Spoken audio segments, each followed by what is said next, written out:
Hey everybody, I'm Timbo the Wizard and welcome to the Timbo the Wizard Show. Today we're going to be playing some Hades, which is a game that I have logged quite a bit of time in.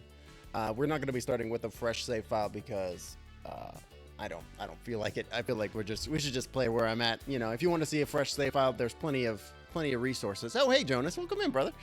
There's plenty of people doing fresh save files and stuff. You can watch all that stuff from the beginning. I feel like it's fine for us to just dive in and be like, yeah, let's just go. Let's go beat dad up a little bit. Let's go kick his butt and then maybe go talk to our mom. Let's do it.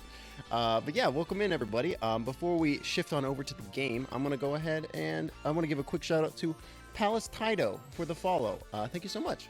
Welcome to the guild. Happy to have you. Yeah, let's go ahead and just dive on in. So in my pre-stream setup, I was making sure that everything was good to go with Hades and stuff. And much to my chagrin, when I started the game up, I found that I was midway through a run. So in the past like 30 or so minutes, I just like speed run to the very end, and I actually managed to beat Hades like on on like 9 hit points at the end there. So it was a pretty clutch. So we'll see if we can ascend to similar heights in this upcoming segment. We might end up pivoting as well to something else midway through. Who knows? We'll see what happens. So it's funny because the Lefter save file, that's actually the save file from when I was playing when it was in alpha or you know, early access. And this Lefter one, or sorry, this right one is like I restarted more recently because I was like, well, now that the game is out, I feel like I should take it again from the beginning. And I've actually gotten way further in my newer one than I have in my older one. So we're gonna go ahead with the newer one. So I've gone out to the surface like 3 times at this point. I think I've beaten Hades like thrice. Not a huge amount of times. Oh, hey, Hypnos. Natural causes got you again, huh? Yeah, natural causes. Real shame. I mean, imagine one day I you're love just going Hypnos. about your He's one of my business favorite supporting characters. you're dead. Although I guess you don't have to imagine it like I do. No. Resolved the trouble with the satyrs yet? Hey, tell me Go away, something, Dad. sir. I don't want to talk to you Any yet. rumors swirling about the house regarding the outcome of a certain interaction I had with my father recently, involving a great deal of violence? Because I'd like for everyone to know I won. Yeah, for real. I wouldn't know of what you mean there, lad. Yeah. For there are certain subjects so forbidden here right now that not even rumors can take hold. But just between us for the time, congratulations. Truly. Thank you, sir. I didn't know whether I had it in me.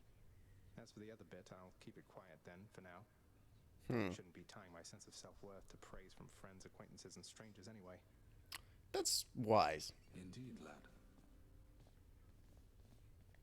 Hey, welcome. They are talking about me. That's very wise, though. Not tying your self-worth to the opinions of other people. You gotta have confidence in yourself first. Absolutely. You have been keeping our What do you want, Dad? rather busy, I must say. Commissioning these frivolous projects around the house with the wealth you wrest from my domain. What are you hoping to achieve? Oh, you know, just giving back to the community. Hell yeah. Keep getting What a dragged good in here, answer. It might as well be somewhat livable. Livable. When last I checked, making the underworld livable was not among our top priorities.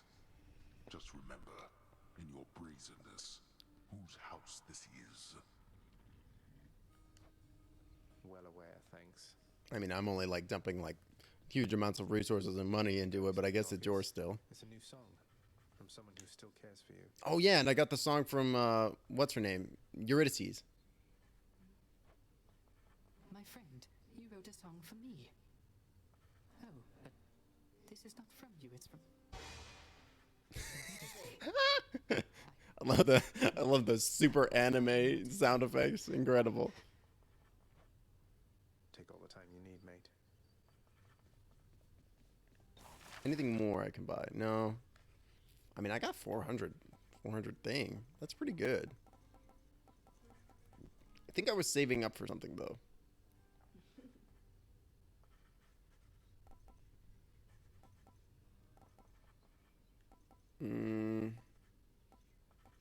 Like I think there was something that like I could get.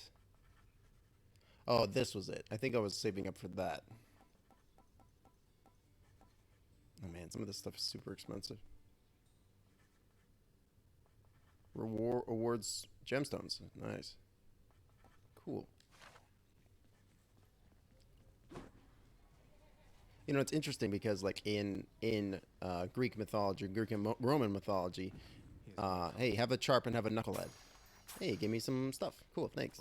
In Greek and Roman mythology, so in Greek mythos, right, the Hades was the fucking moth's back. Give me 1 second. I knew that was gonna happen. Son of a bitch.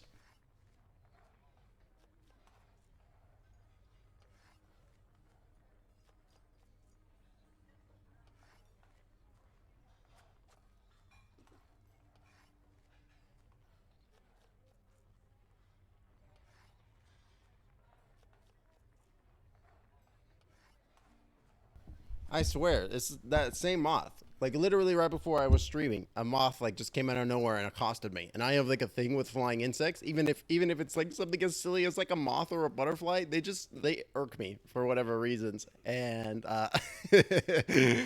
oh man, fucking moths, dude. All right.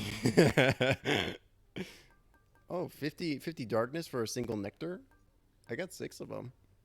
I don't even really know what I need the nectar for, so I'll just give it. Give me the current I'll just special. give me the upgrade stuff.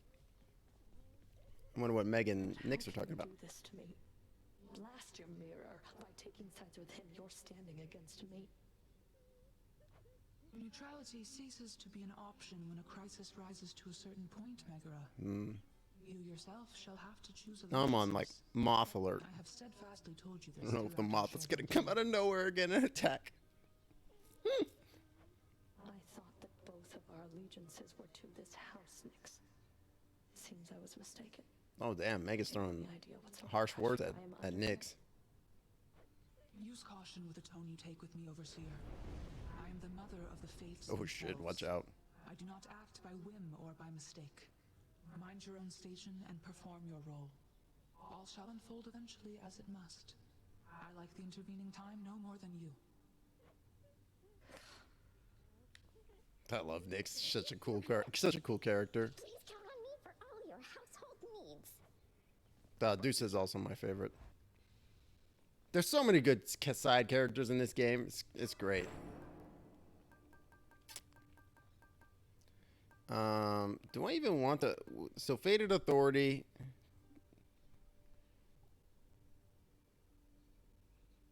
Randomly alter the reward. What's this one? See, it just doesn't seem worth.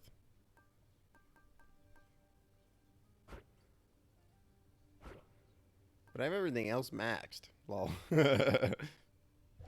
Whatever.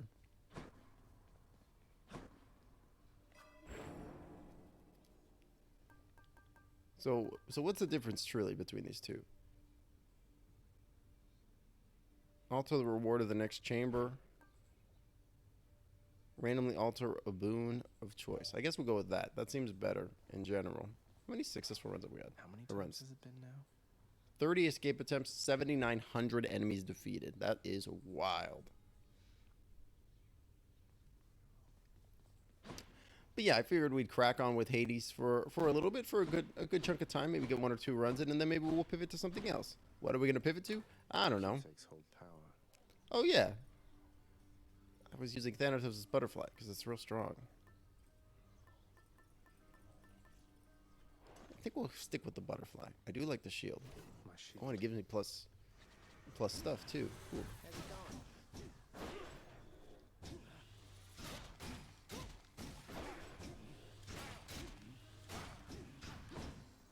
Oh man, it looks so cool when it charges. That's dope. I don't remember it looking like that. Aegis. I don't really want the aspect of Zeus. Blitz Disc.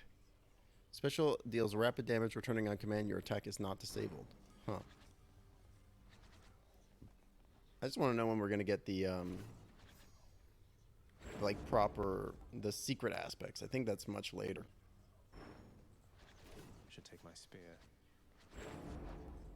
It's no use. Pretty scary servant. Oh, I love Malphion, too. Malphion's so good. We'll go. I mean, I do actually want the boost to gemstones, so we'll go ahead and go with this one. Oh, and we got the heat.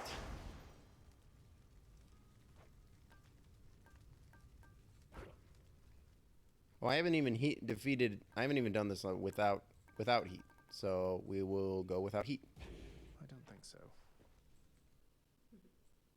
Not today.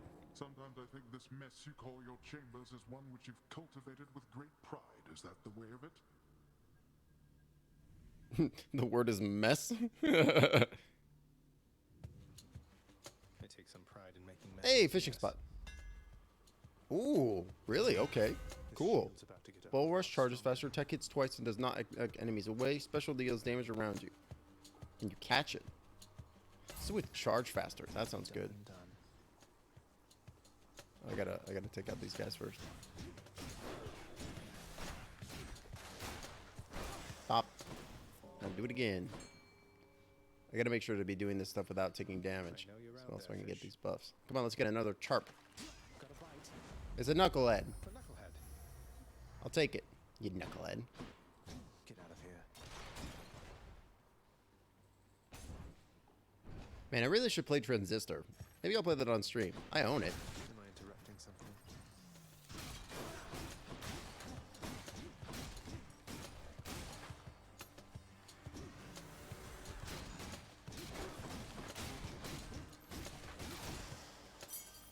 Right there. This game's good. Oh no, the golden pot! Shit. What the fuck's that?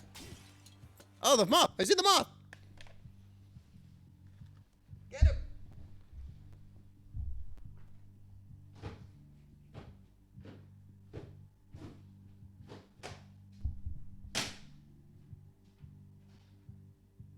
He's got it. I got him.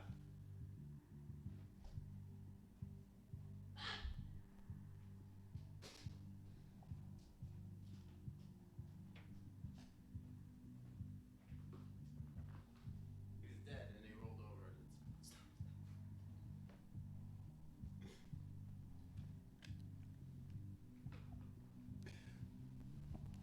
All right. Hey, Ryak, perfect timing. The moth has been slayed. Everything is good now. You missed it. In the first like 5 minutes of the stream, the moth accosted me. So we had to put him down, unfortunately. Poor guy. I kind of feel bad about it. How are you doing today, though? Hope you're well. Hope you had a good weekend. Hopefully not filled with moths. What the fuck is this? Oh, I need heat 5 in order to be able to get that. Wow, okay. Now what? Completely understand. Do not suffer winged bugs in my arm. Yes. Yeah, I have a thing with winged insects, so I feel that. Absolutely. Oh man, let's just get some health. I haven't gotten a single boon yet. All I've got is this all I've got is Thanatos' love and Daedalus thing. Shit, there it goes.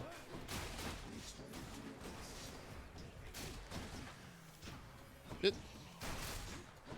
Oh, you love to see it. Heads up.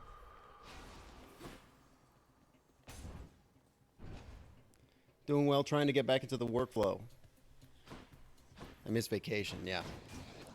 Yeah. I always feel like when you go on vacation, sometimes you need like a vacation from your vacation. Like you get like the stress of like having to deal with like coming back to work from the vacation is also like can be really like stressful. It's very, you know, like, cause I feel like when you're on vacation, you spend like a good chunk of the vacation enjoying it for sure. But then like the other half of the vacation is spent like you mentally preparing to not be on vacation anymore. What are we even out here? No, I don't want that. I want this. So I feel it. I understand what you mean. Let's see what Chaos has got for us.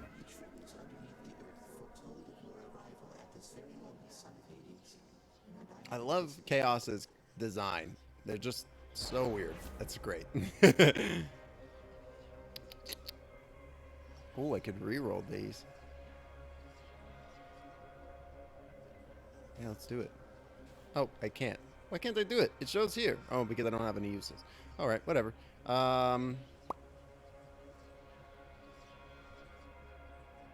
Life total is reduced by 43. Special deals 84% damage.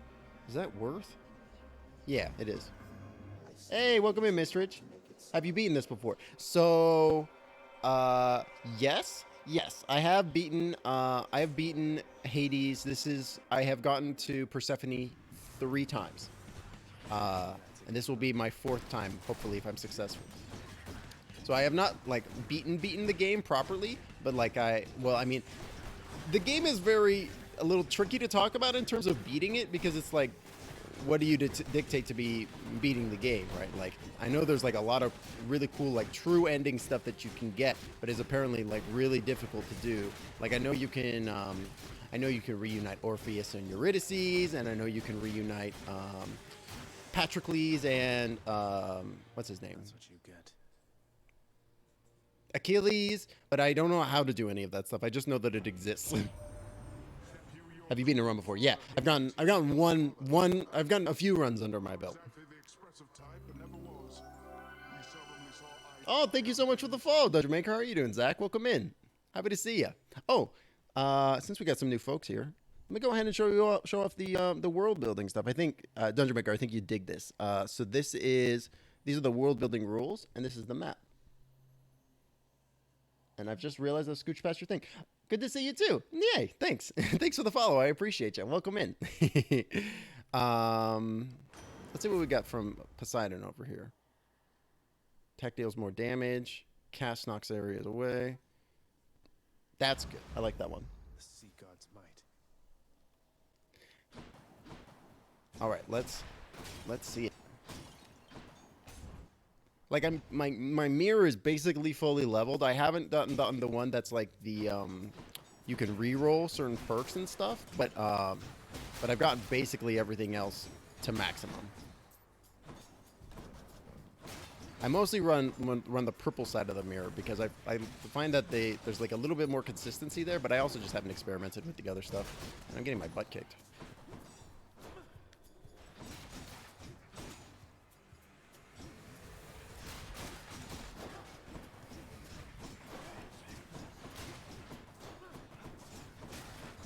This game is good though. It's just a classic roguelike. And I love the way that the visual effects like impact your choices impact the visual effects of the game. It's very cool. I really gotta stop taking damage during rooms though. I gotta get this Thanatos buff to as high as possible. I may want to use that map as an overworld for staging battle. Yeah, absolutely. You should totally do that. Yeah, Hades is great. It definitely deserved to win Game of the Year. I think it was last year. I think it just so I played it from the pre-alpha or the what's it called state, the early access state, because I loved Bastion. Bastion was like one of my favorite games when it came out, like, man, a while ago at this point. And so I was like, yeah, Greek mythology plus roguelike elements. I was like, this game is like made for me. Sweet.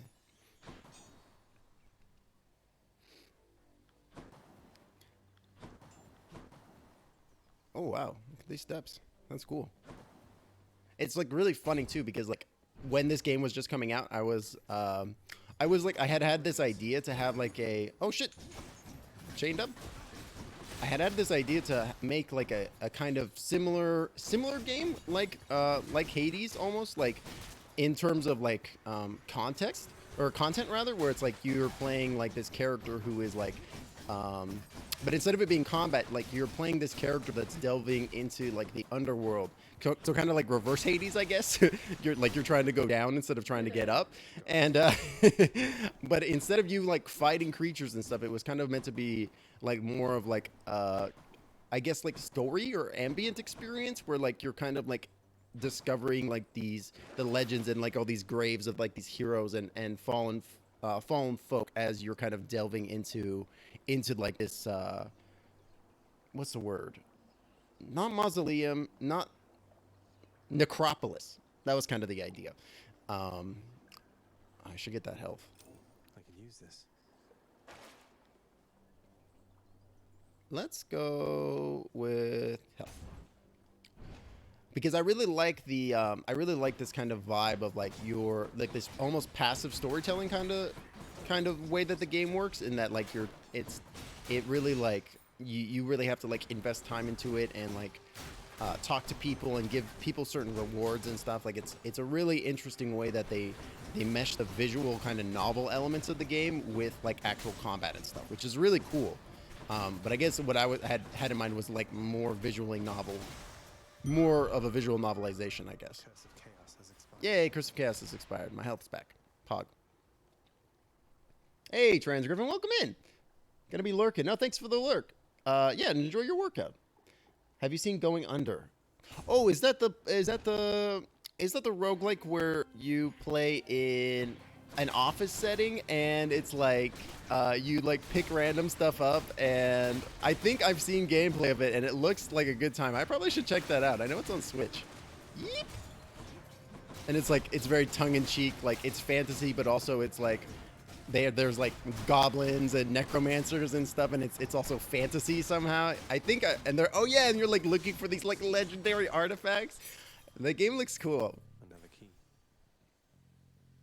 I think it has Hades style storytelling. Oh really? Oh cool. Yeah, because I really like the way that they tell the story in Hades. Like it's just like you're talking to the people, and it's like I think a way I really like seeing Hades described is that Hades is a visual novel for people who don't like visual novels. Of resetting the hub progress and various NPC storylines. Yeah, that sounds cool. I could see that being really neat. Like I think that the Hades does a really interesting job of like meshing the gameplay and the storyline together into one like cohesive thing, right? Because sometimes in video games, like the narrative aspect of it and the gameplay, like they work, but only due to the fact that you're just literally having to do the gameplay in order to progress the storyline forward, right? As opposed to something like this, where I actually feel like the gameplay is relevant to the story that's happening, right? Like the story that's being told is kind of based on like the events of what's going on that you're doing, right? Where as opposed to like some roguelikes or other games where you're just like, yeah, go do the thing, and then the story is kind of tacked on top of it, which it can be better or for worse, you know. Like I really liked let's see what we got. 4% chance for anything to be critical. That's pretty good. I don't really want to use my attacker's special slot just yet. I think we'll just go with the 4% crit chance. That'll probably pay out pretty good. Oh, and we'll just bump that up to 5%. Hell yeah. You love to see it. That's a natural 20. So true. Hades is a game for people who love kicking the shit out of Theseus. Oh god, Theseus is such a dick dog. For real. So right before I went live today, I booted up Hades to make sure everything was good to go, and I realized that I had a run going, and I was like literally right before the Theseus fight, and I went into the fight and I just kicked his ass, and it was the most gratifying feeling. I was like, yes, eat shit, Theseus. You fucking jerk.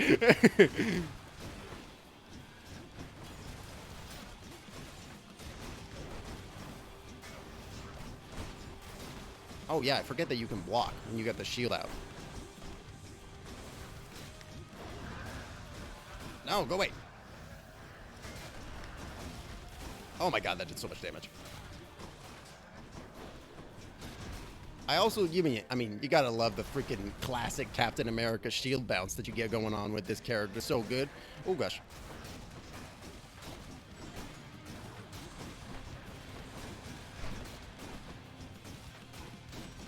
Just a little bit of focus as a treat. Shit, I want to use my Death Defiance. Oh. Fuck you. Get over here. Ow, but there it goes. That's fine. Maybe we'll beat up with, what's his face? Patrocles. Maybe he'll be nice to me. Or maybe we'll just buy it. Shit. Uh-oh. That's bad. Whack, whack.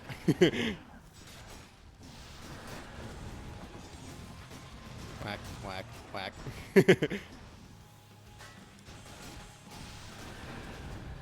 Whack, whack.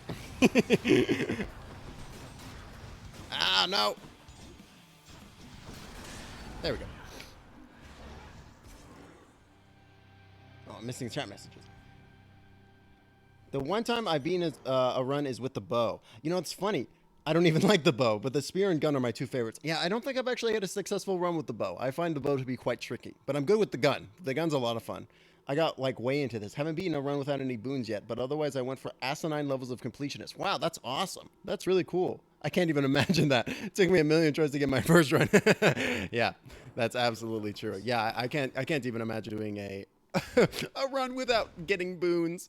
That's that's a pretty wild thought.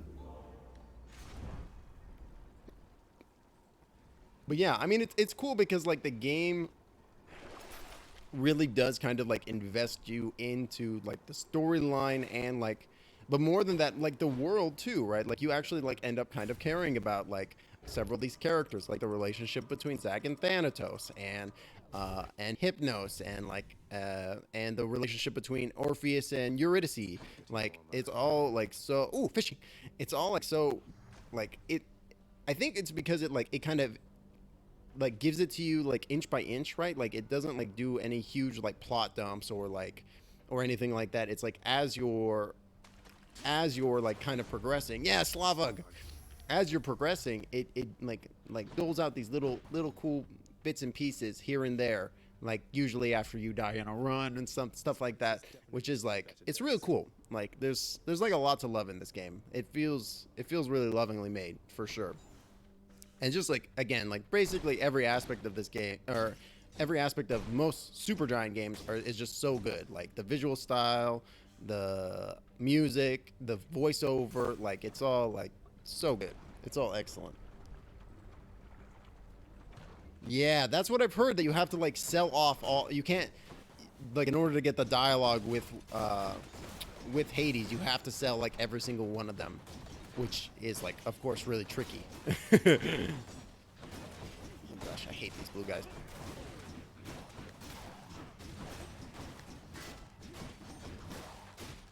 Really got to remember to keep my shield up a little bit more. Ready, Aegis?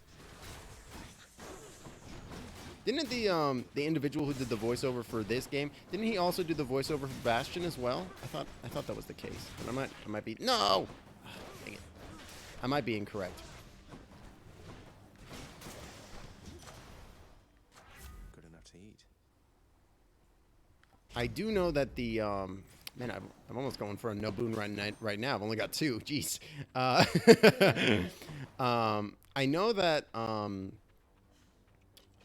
the individual who did the voiceover for Bastion also did the voice. He was the voice of the Sword and Transistor and the narrator. But I'm not sure about Hades. I think it might be the case, but I'm not. I don't want to be wrong. I think that might be true though. Daddy.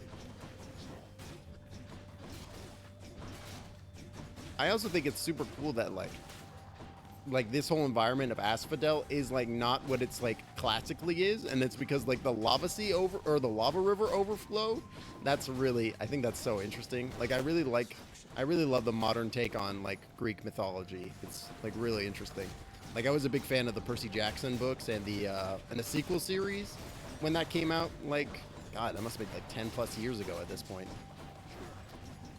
What was the sequel? Not Magnus Chase, because I know they made Magnus Chase also, and that's like Norse mythology. And I've been meaning to read those books because I hear that they're good. What was the sequel series that they made to Percy Jackson, where it started involving the Roman gods? It was so good. I thought it was the guy who does the Darkest Dungeon narration, but it's shockingly not. There's an Egyptian one too. Wow, that sounds awesome. Kane Chronicles, yeah. That I think I've heard of that one too. That one does sound really cool. What was the sequel one, the Percy Jackson though? Because in that one they started involving like the concept of the Greek gods having Roman aspects, and it was really really interesting. And that they're like almost basically, despite being the same entity, they're almost different beings. It's really cool. Yeah, hit me with that insider tea, Mistrich. Absolutely. What's your official Let's see what business Eurydice anyway, wants. Your Royal Majesty? Seems like it's bringing you through Asphodel an awful lot lately. Look, the truth is I am trying to get out of here. I've hit some stumbling blocks along the way, but I think I will make it there eventually. Oh, really? Say no more. I know how that is. Hope the fates will look the other way for you. Getting out of here, huh? not thought of that myself in I don't know how long.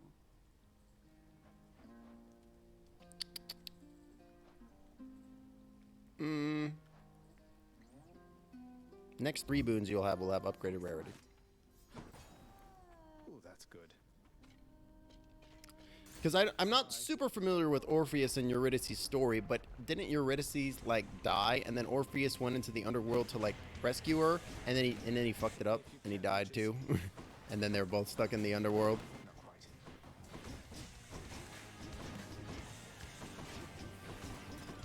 Fuck you.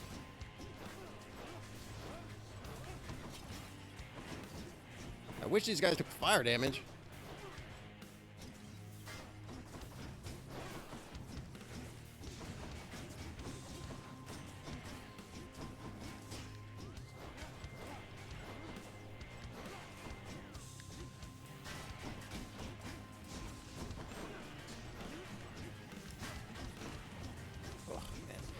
I find that the trickiest thing with the shield is knowing the spacing for the dash and having that like line up well to leave you into to like make sure you don't get plonked into like a disadvantageous spot. Shit.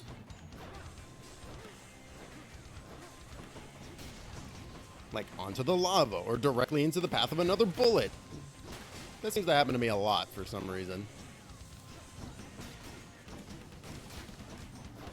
Oh man. Stop it. Stop it. Let's do this again. So Harvard's very exclusive Celtic Studies program only accepts 1 student a year, so Rick Riordan got it over a lot of people because of publicity. Oh, this is why I always take Owl Pendant to get an early Athena boon. So I always have at least 1 deflect. Oh, that's a good idea. I don't rely on deflect as much as I think that I probably should. Deflect is super strong. Oh well, but he is obstinate indeed.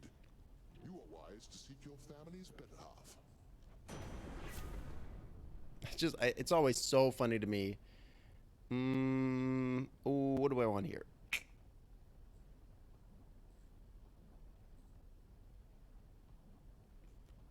Ooh, this is a tough. I think we'll go with this because I get the double shield when I dash, which could be advantageous with that synergy, but we'll see. Oh man, we're gonna waste one of the one of the buffs on Hermes. Crap.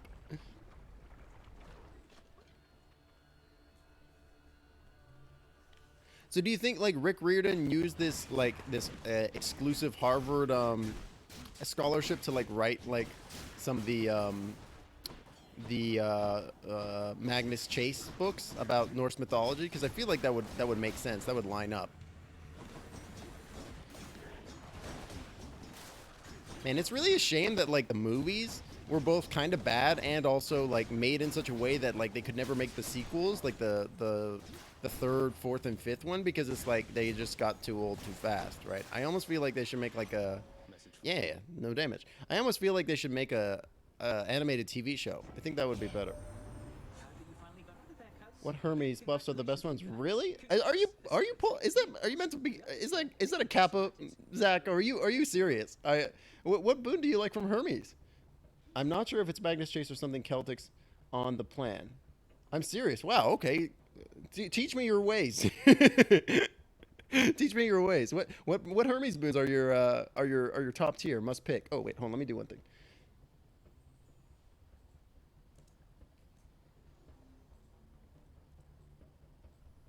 There we go.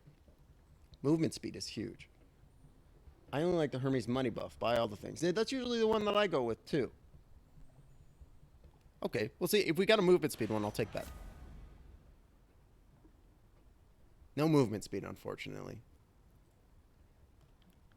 We'll go with the wealth though. The side hustle's good. Especially when you get that one like early. Side hustle super early can be like pivotal. Flurry cast can get insane as well. Really? Is that the one where it's like you hold down the button and it shoots all of them? Because I think I could definitely see that being like incredibly powerful. Oh, fishing spot. Oh, and Death Defiance. Pog. Yeah, especially with the Zeus or Demeter cast. Yeah, that's exactly what I'm thinking. Right, you get those sweet ice orbital laser cannon, and you just drop like 3 of them at the same time. Yeah, I could see that being pretty pog. I could see that being pretty good. Or the Zeus one where it's like you just just shoot like a bunch of rays of energy. That's pretty badass. See, because my favorite thing about like this fire level is that you can just knock dudes onto the lava and then the lava will just eat them. And you're just like, I don't got to worry about doing nothing. I don't got to do nothing. Fire is my friend. I want to fish. Hurry up. Hurry up and show up so I can fish.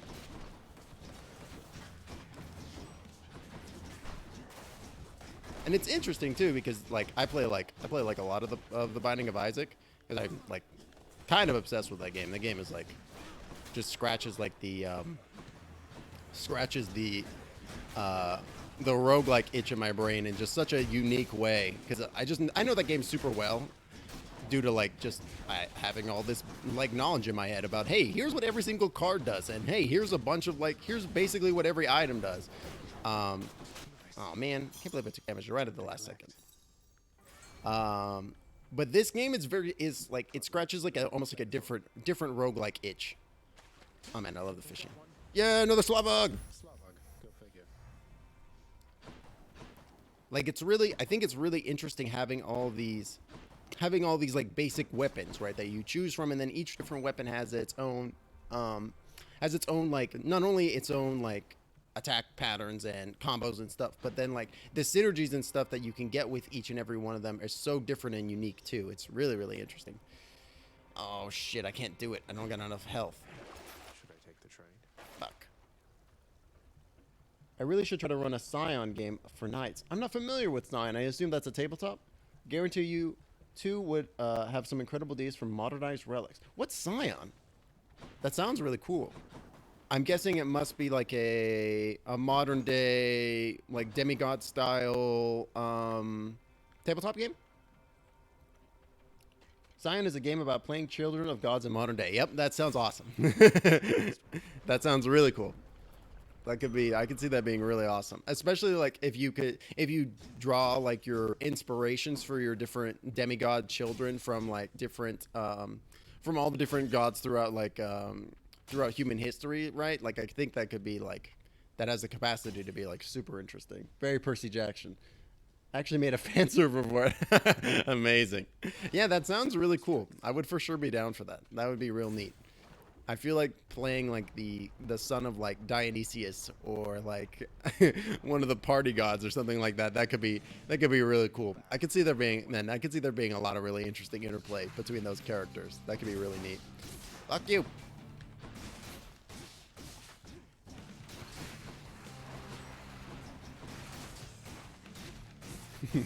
Whack. Nope. I really wish I had like a god boon. Or what is it? God gauge? I wish I had the thing that I could summon like, do like a god thing. Oop. Whee! I was actually trying to no-hit the boss. So much for that.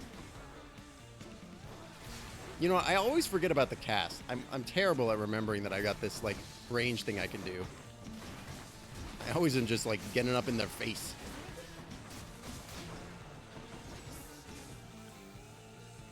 Hurry up and die. Am I missing one? Oh no. Oh, there goes one that's the fight. Oh, that's the one I paid for too. Shucks.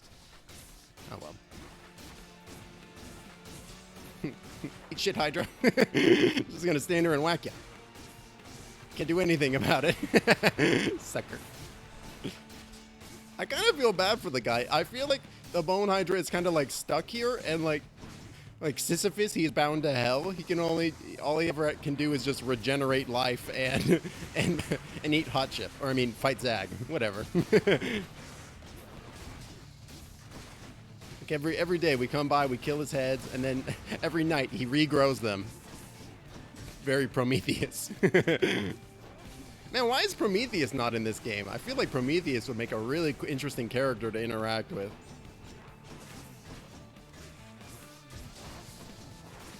Like, especially, like, I feel like he would, like exist in, like, almost like a chaos style aspect, whereas, like, because Prometheus naturally would probably pretty much hate the gods because they've got him chained to that rock for like ever.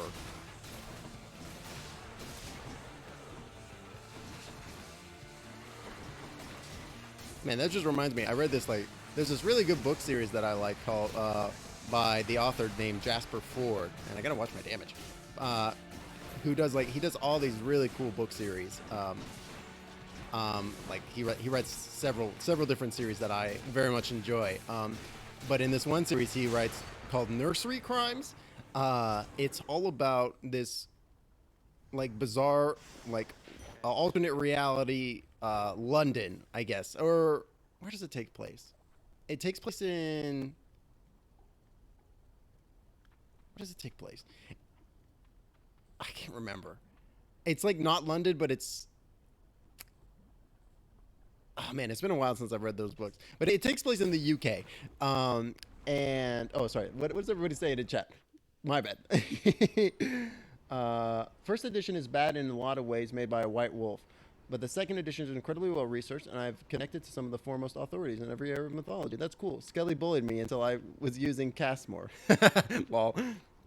He likes to sit on my lap when I play this game, and the Bone Hydra is everybody's favorite part. Oh, that's so cute.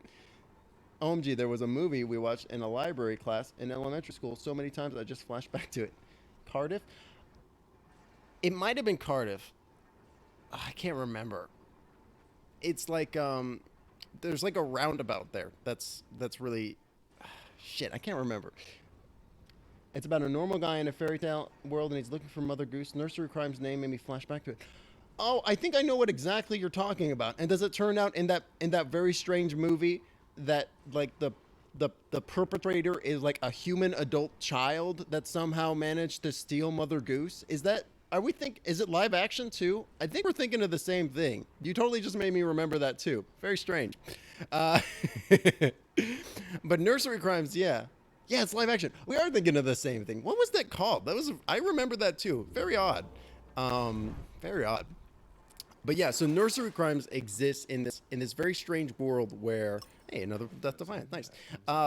Where like almost like the public or the consciousness of people in general, it is kind of like a little bit more real in the real world. Like it can affect reality. And so in this world, like stories about anthropomorphic animals cause there to be actual anthropomorphic animals that exist.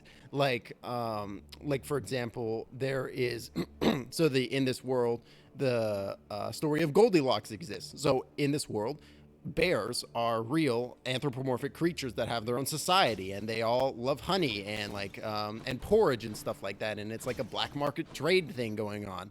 And there are also there are characters that are like normally human, but they take on personality or traits of nursery characters, right? So like for example, the scissor man who cuts off children's thumbs when they suck their thumb too much, that character is like a serial killer in this universe. And it's all about, and so the story is about Jack Sprat, who is the lead detective of the Nursery Crimes Division. Mother Goose's rock and rhyme. That's it. Yep. Man, I have not thought about that in ages. But yeah, so Jack Sprat is like this detective who works for the Nursery Crimes Division of the police department, which is an incredibly small department. It's like 4 or 5 people, and they solve nursery crime related crimes and stuff. It's really, really clever and interesting. It's got some wild stuff going on in it, and I really like that book series. The first one is all about Humpty Dumpty and like who pushed Humpty Dumpty off the wall. How did he fall off the wall? Which is such an interesting question. And then the second one is about Goldilocks and porridge, and it's really interesting too. I love all that stuff. I also see we've got a redemption for a new place in the world. Let's go ahead and jump into that. Give me 1 second as I get all that rolling. Awesome, love to see it. And we'll go ahead and put a little bit of pretzel on in the background, like a nice little music to just vibe to while we do some world building. Pop. Pog. Okay. Give me 2 seconds as I get everything up and rolling. Pop. Pop. Do it again. All right, we're going to. I really should just probably like bookmark this. Anvil. You know, it's funny because like I know Dungeon Maker uses World Anvil for his Knights of the Bantam universe, like putting all this stuff there, which I think is really clever. And it's like, man, I was using like World Anvil like basically at the same time for similar things. So I think that's really interesting. Like great minds kind of moment for sure. Really fascinating. Let me get all this stuff up and roll in. World building archive. And then streaming the first world. All right, let's see what we got. Praden's Pier, a small fishing village whose primary export is a type of fish that can only be found in this inland sea. Nice, I like it. That's cool. All right, and that's going to be at 12:27. Bop, bop. 12. Oh, nice. And it's right at this like little edge of this inlet. That's cool. I like that. Nice choice.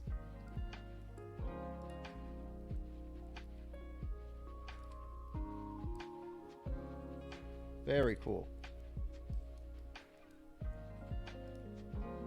All right, and we're going to go ahead and put this here. And put that there. Oop. Bop, bop, bop.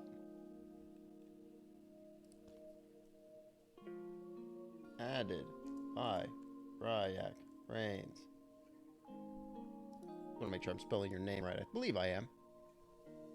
Yes. Oh.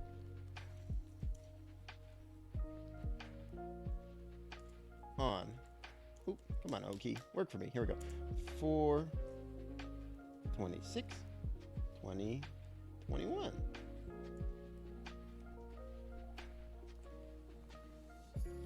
Excellent. Ooh.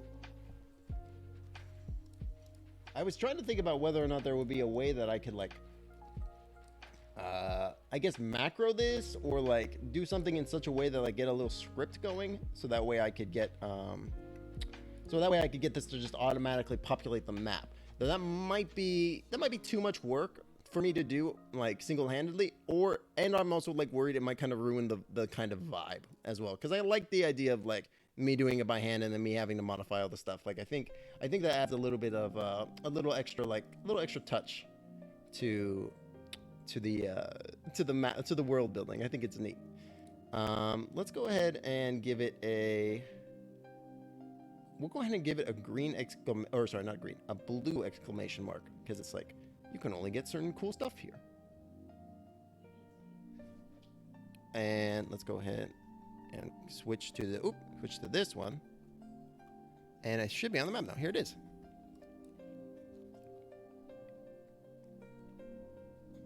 Oh, thanks, Mr. Rich. Yeah. Praden's Pier, added by Ryak Rains on 4/26/2021. A small fishing village whose primary export is a type of fish that can only be found in this inland sea. Very cool. I like it. I like it a lot. All right, and let's go. Oh, no. Gosh. Boop, boop. And let's go ahead and send the tweet.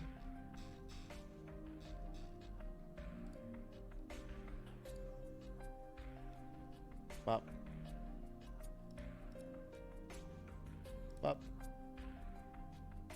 And Praden's Pier on 12/27. Excellent. Alrighty.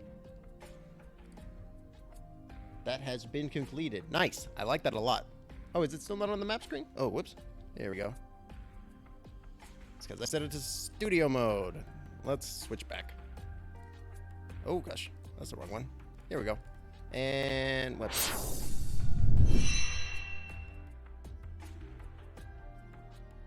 Oh, I probably should do this too. Boop. There it is. Very nice. I like it a lot. Man, the map's really coming along. There's a lot of really cool, interesting points on there now. That's awesome. That's dope. I really like all this like world building everybody's doing together. Very cool. I was gonna say also, Ryak, if you're wanting to use a map similar to this, you're more than free to use this one if you want. There's also a like a program that I use to generate the straw map, like the randomly generated stuff underneath it, like not the points, because each of these points are made by somebody, but like the map itself, like with the desert and the mountains and stuff. I think it was called Hexographer, which you can get it to produce all kinds of randomly generated stuff. I believe this is like a continental map, or not a continental. This is like a region map, but you can even make it produce like continental maps and like space maps. You can do all kinds of really cool stuff with it. It's pretty neat. Excellent. But with that, let's go ahead and dive back into Hades. Bop, bop, and we'll just go ahead and switch back to cool. I really like that. I really like that addition though. That's a good one. Do we want more health? I think we'll go with more health. Oh, I turned the volume off on this game. Whoop. Pause. Bop. Bop. Here we go. Always love messing around with mapping software. Yeah, you can do so many really interesting stuff with mapping software, for sure. It's really cool. Like, I really like, I find that, like, what's the word that I'm looking for? Like, restrictions and obstacles, like, really, restrictions, obstacles, and random generation really help, like, pique my, not curiosity, but my words are failing me now that I'm having to hit buttons again. It really piques my my creative drives, I guess. Like, it really, like, I find that, like, interacting with randomly generated things or like stuff like that, it really, like, gets my creative juices, like, flowing. It's like really, it's really interesting because I find that, like, I talked about this before on the show, but like, if you think about like stuff in the past, like older games and things like that, like for example, Silent Hill, right? Silent Hill is like, the first Silent Hill game is like, basically like it completely like changed the genre, you know? It like, basically like it like was groundbreaking in that its ambiance and it's like the way that it felt like walking through those like creepy, completely fog-filled worlds, right?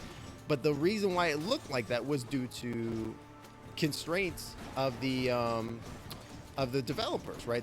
The developers had a limited amount of stuff that they could have on the screen at any one time. So what was their solution? Their solution was to simply make it so that way it only rendered stuff like within 10 feet of the player, right? Which is like such an interesting way of not just bypassing the limitation, but also it bypassed the limitation in such a way that it made the game more interesting.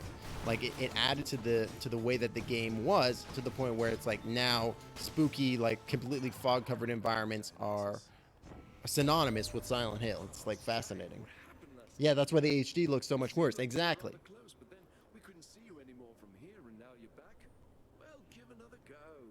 Exactly, right. That's 100% the case. Ooh, Festive Fog is kind of good. Oh, but I do like the restore all HP and gives you bonus damage. Though I'm only going to see one more fountain, so that might not be worth getting. Gain Nectar. I think we'll just go with the Trippy Shot. It's pretty good. What was I going to say? But yeah, exactly. It's why the HD version looks so much worse, because it's like, yeah, no kidding, it looks worse. Now they have foregone the difficulties of, oh, I knew so many peaceful, decent men, but none of them are here. Instead it is warriors, the kings, the slayers, great men. The standard for greatness is low indeed. Man, I love Patrick Lee. He's such a cool character. Right, because they removed the limitation without recognizing the impact the limitation had on the game itself. Right. Shame you have all your death defiances, I know. Maybe I shouldn't have spent my hundo on that, or 200 on that. Think nothing of it, sir. Though, if there's something I could do to help, you'd tell me, wouldn't you? You have no power to release me from this coil, I'm afraid. So just go on about your business and leave me to mine.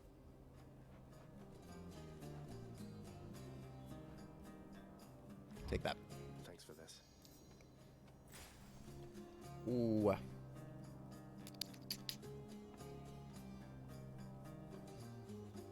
go with increased critical chance if we get lucky. Yeah, it would be kind of like, oh, hey, Asturias. You ever make it out of here, short one? I wonder sometimes what it must be like. The outside. Oh, so sad. You've never been Because he was in the maze the entire time. the labyrinth thing. You lived in a horrible maze all your life. I haven't seen much of the surface, but it's beautiful. Cold. When I'm there, though, I feel out of place. Out of place. I love Asterius. He's like such a good character. Why you want to go somewhere like that? And him being pals with that Dick Theseus is so funny. Speaking of which,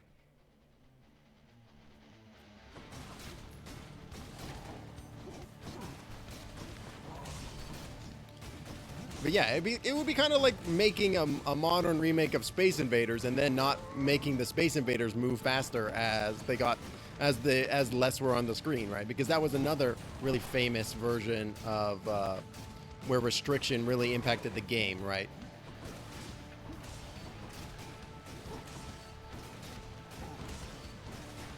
Because as the Space Invaders were destroyed, it freed up more RAM, so that way the rest of the Space Invaders could move faster, right?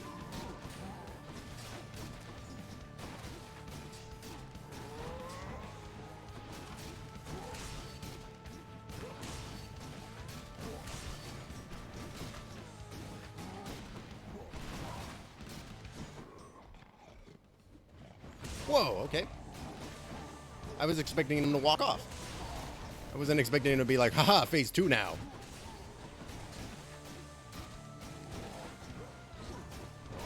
Oh, shit. Damn, I was doing so well.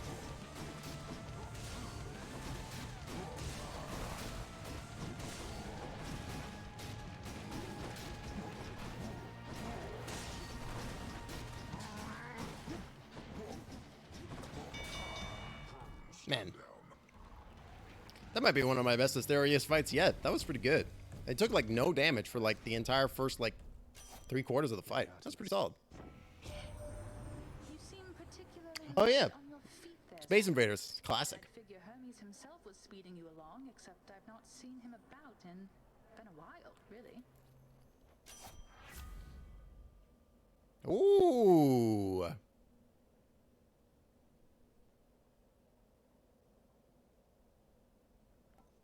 Ooh.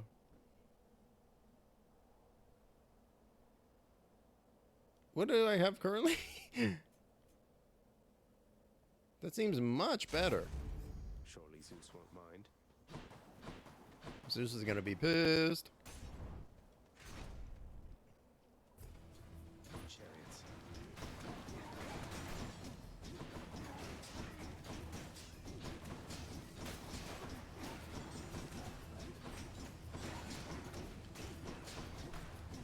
And the dash, though, being able to knock dudes away and kind of do like a little bit of temp stun on them is pretty strong.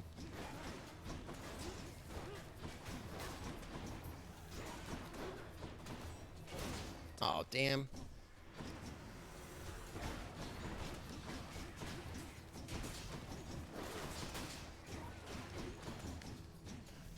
Man, the design of this game is just so good because it's like,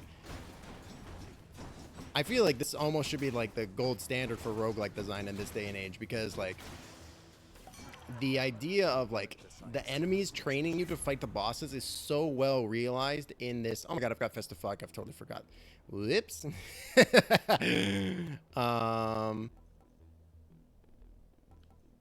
that. Like, I love the way that when you're fighting enemies in this game, you are actively, like, learning the patterns and stuff that will become directly relevant for when you fight the boss. That's not worth it. Got any healing? Nah. Whatever. Yeah, right? It's very subtle, right? But once you realize it, then you think back to the other bosses that you find and the other creatures that you've encountered up until that point. You're like, oh snap, that this has actually actively been training me on how to deal with this stuff, right? Really cool. Yeah, the chariots of the Minotaur rush and the spears are similar to Theseus. Exactly. Whoa, what's this?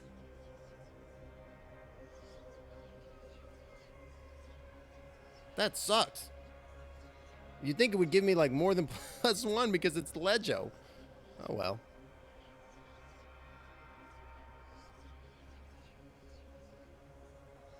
Cast deals more damage. I think I should just go with the special more damage, even though it's not rare. I don't really need darkness, so we'll go with what's it called.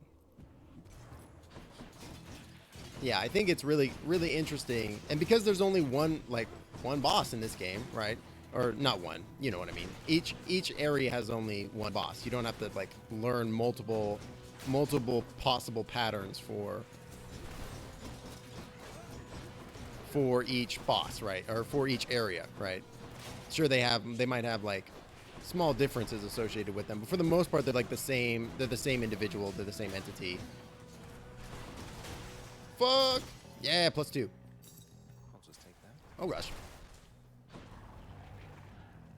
I don't want to sell that.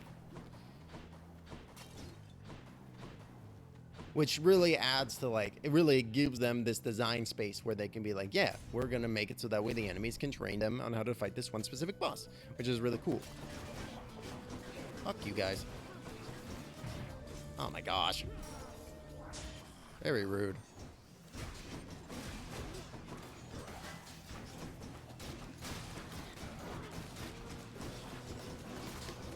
So like after a point too, you gotta be moving so fast. Like your button input just gotta be so quick. You just gotta be like on it.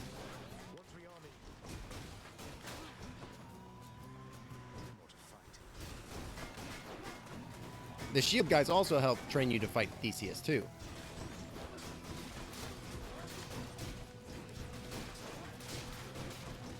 I hate the guys that regenerate back into the enemies. It's so annoying.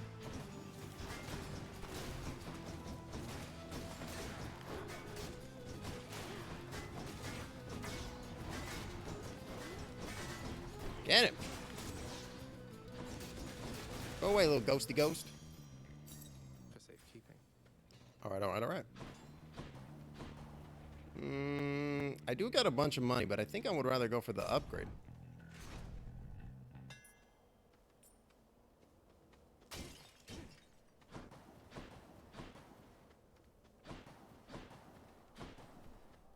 Oh, cool. It's like in a crater, like Thor's hammer. Badass. It's just the edge I need. Special can strike up to 4% for additional foes. Oh, but you know you gotta go for the armor. What do I got currently? What is my special? Ah, fuck it. We'll go with the quad bounce. Why not? That sounds like fun. Time for the main event.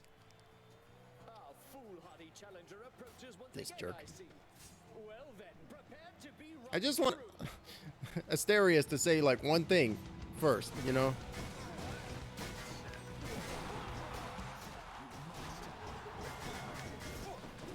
I hate Theseus, man. I forgot about the Chaos Negaboon. The Negaboon. Shit.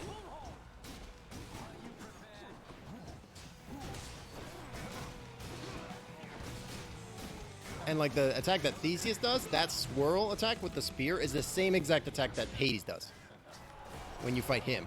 Same move.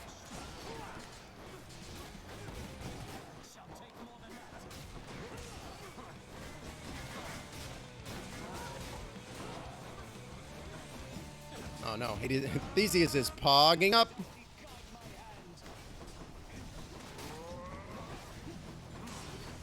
You done goof now, son.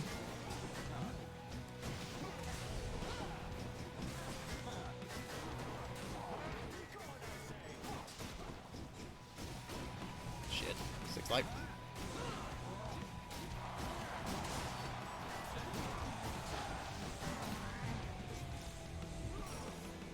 Last at the fight. And I'm just bleeding out life points. Whoo, shit.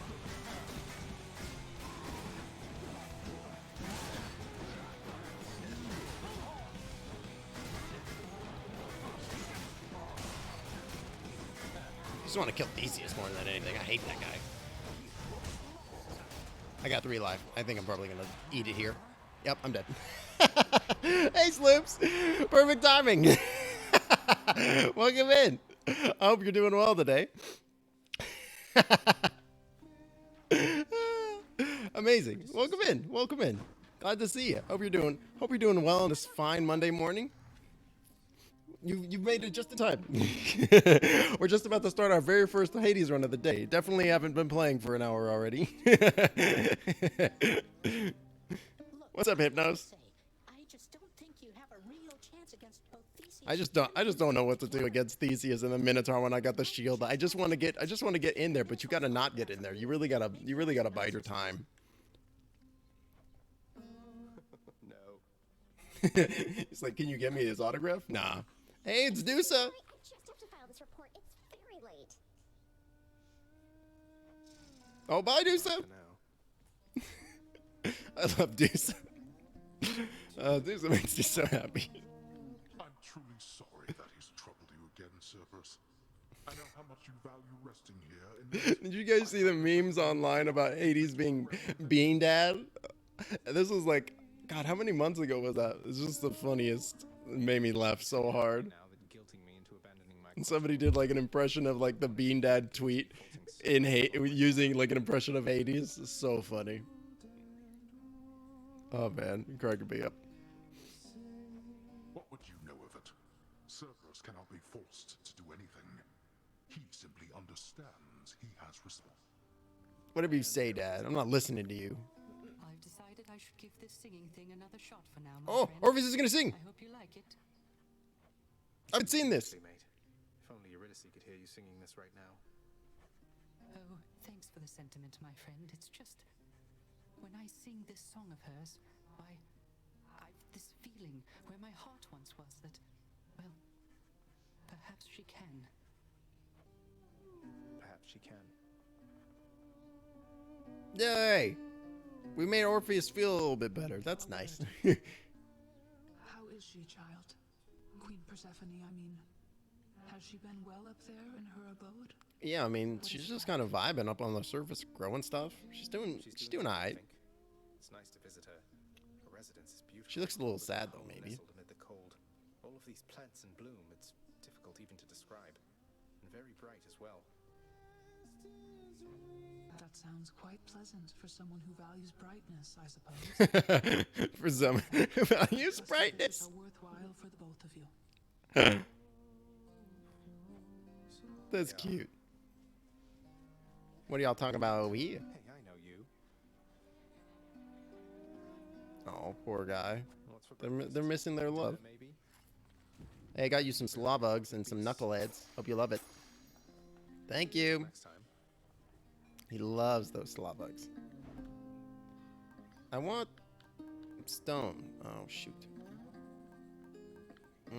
Shucks. Give me 2 seconds, chat. I'm gonna go to the bathroom real quick, and I will be right back.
Alrighty, I am back, folks.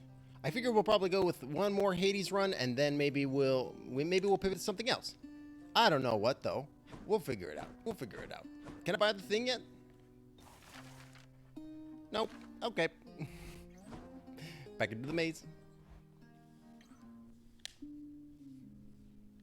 Urge to sing. Achievement unlocked. Poggers. Oh. Thank you, Open. We're pogging up.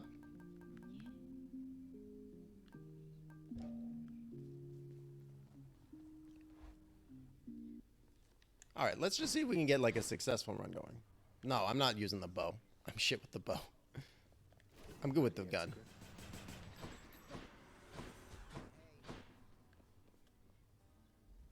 I've gone farther than I can see from here.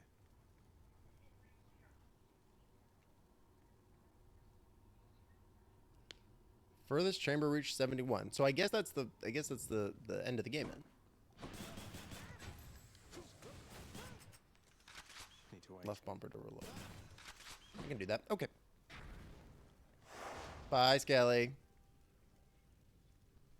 Oh, I've already been 2 runs with Hexaglyph.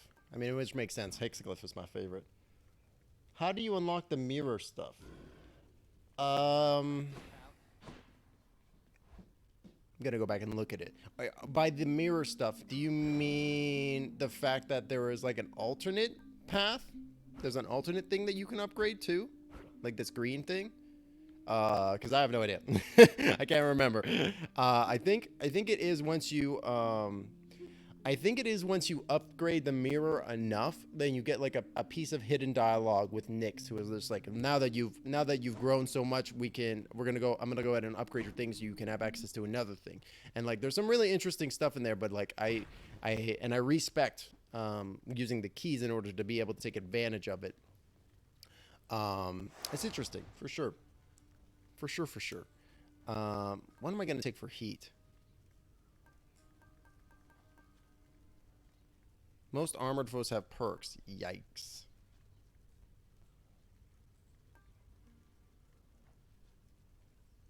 Ooh. Oh, okay, because I had every upgrade in the mirror and like I hadn't ever gotten anything else.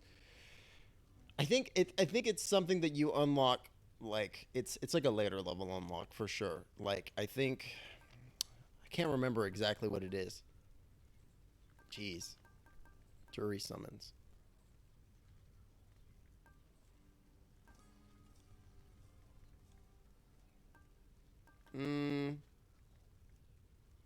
A new technique. Okay.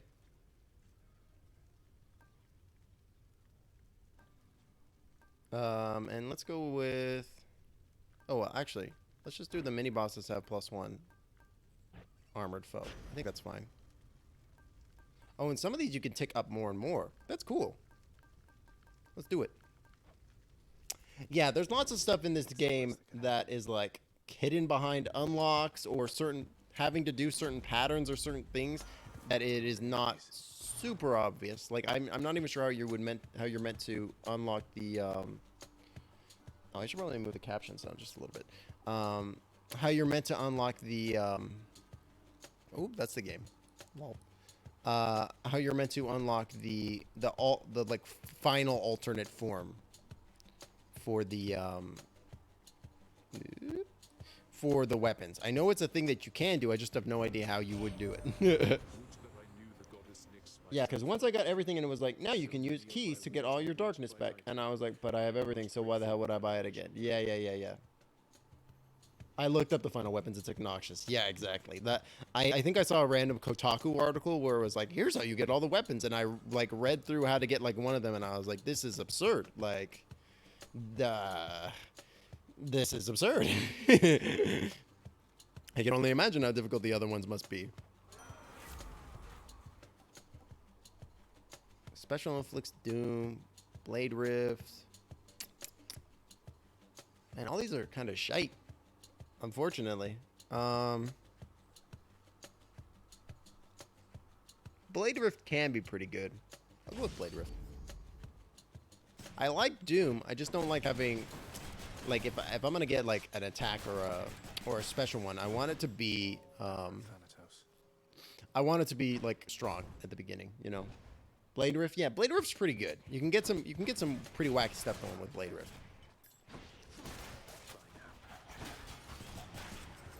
Especially with Hexaglyph.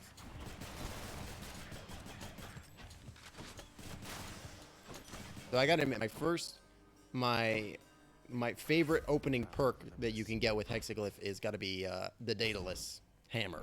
Because just being able to have one upgrade for Hexaglyph like at the very beginning can make your run. Like you can be super strong like at the very beginning. Like the one where it's like launch 5, your triangle now does 5 blasts instead of just 1. It's like that is so ridiculously powerful. Stop it. That's something. Yeah, Blade Rift is super good. I also really like the one that Zach mentioned earlier, the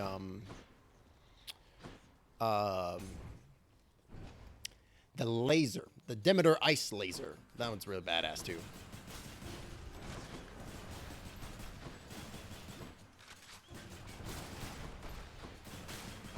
Man, I don't know why I thought of this, but like, so I played in an Animon one-shot on this past Saturday, which I'm sure many of you are aware of, ran by Sloops, who may still be here.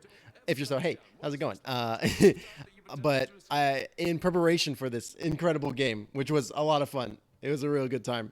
I've been watching Digimon like a bunch. The ice lasers are on the bow that I run. I won. Yeah, ice lasers are real good. I really like those ice lasers. But I've been watching Digimon. Oh, Attack Inflicts Hangover. That actually might be real good. That was a really fun one shot. Sloops did a really good job running that. It was a lot of fun. I was very much like at the end I was like, man, I kind of want to play some more of that. Like I think that was like a really fun time and very enjoyable, and I would like to dive back into that world. It was, and the mechanics actually in the game were like really cool and interesting. I was like, this is like pretty neat. Like it's not just like I guess maybe I never really played a game with like dice pools like that before, but I was like, this is actually real cool. Like I really like building your dice pool and then rolling them and seeing about getting successes. Like that as a mechanic I've never really interacted with. That was pretty neat. The first season, I've started the first season because my partner had never seen Digimon, and we're like, we gotta watch it from the beginning. And we got to the shit with like the vampire Digimon, Myotismon, and I'm like, this dude is Strahd. This guy is like basically Count Strahd. He like almost literally. He just literally shows up. They can't do anything, and then he mocks them, and then he leaves. He's literally Strahd, except a Digimon. It's just like, it's so funny. That's how Exalted works, and I love it too. Oh yeah, I wanted to play Exalted because Exalted is like a really interesting game where it's like you all play like gods, right? It's much more like high level conceptual fantasy, right? Like I think I've heard of that one before. It sounded really interesting. Give me random chamber rewards. That's fun. That's fun. Ah!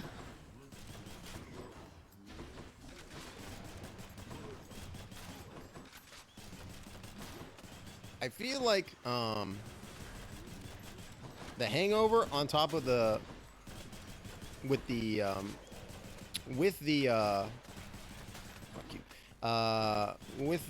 Hexaglyph is pretty strong. That was my keepsake. Because you can hit multiple times, you can crack on them multiple times, you get that stacked up real high. The only thing is that it's a lot. It's a huge setting and super crunch heavy. Yeah, that was kind of my... Oh, gosh. Oh, hey, they got another boy with them. They got a couple of boys with them. Okay.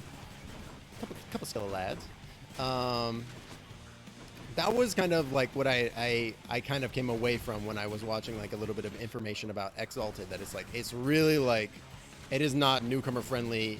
It is very much like, you really kind of have to have like a really kind of strong grasp of like the mechanics and stuff to really be able to understand and build your characters in a way that is going to be like, that makes sense and is fun, you know, which is like totally fine. But like as like somebody going into it, it would probably be pretty tricky to be able to do. Hey, Athena. Ooh, it's glowing too. My warlike brother Ares I've always found his conduct quite disturbing. But the rules light version of Exalted is finally getting kickstarted. Oh, nice. Still tempted to run Exalted, but yeah, it's a lot without being in person.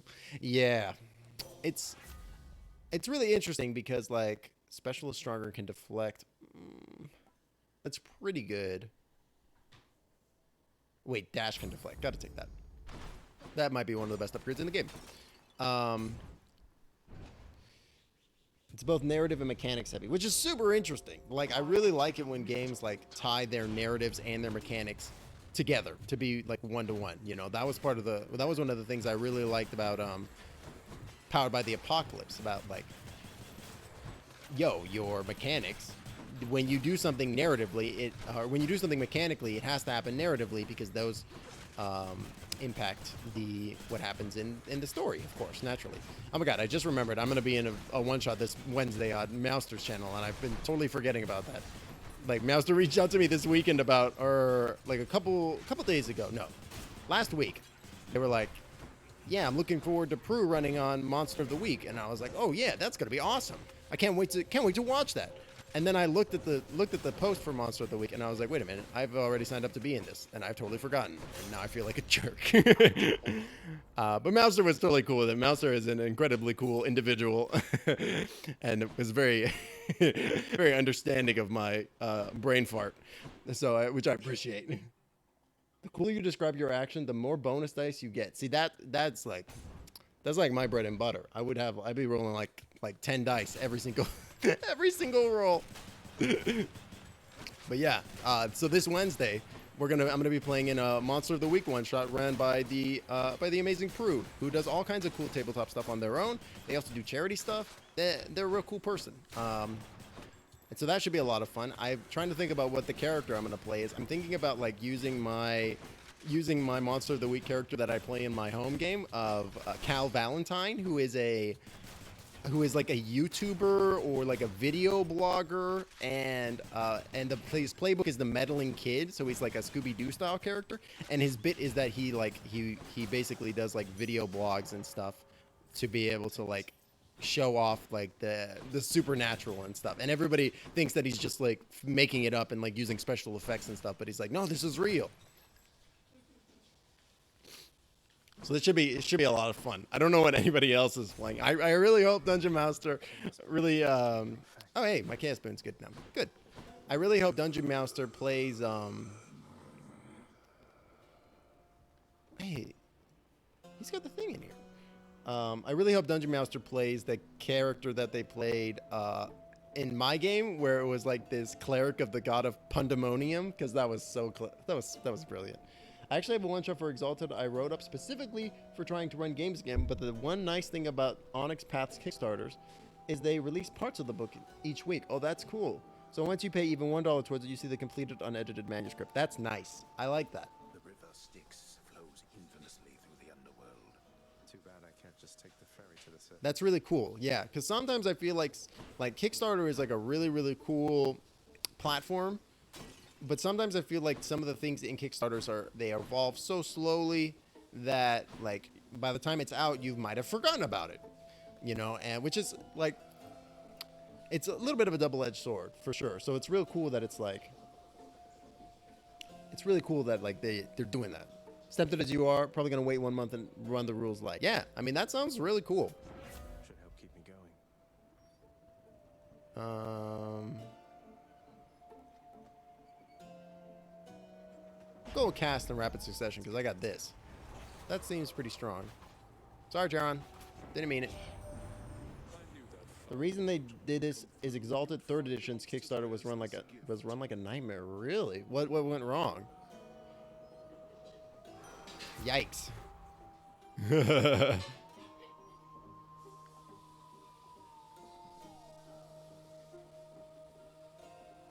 Man, these are good.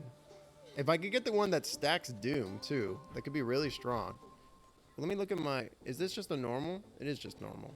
I'll take that. I'm sure Lord Dionysus. After it was 100% funded, it was then like 3 years of development with 0 progress. Oh my god, I would be pissed. I would be so angry about that. That's not cool.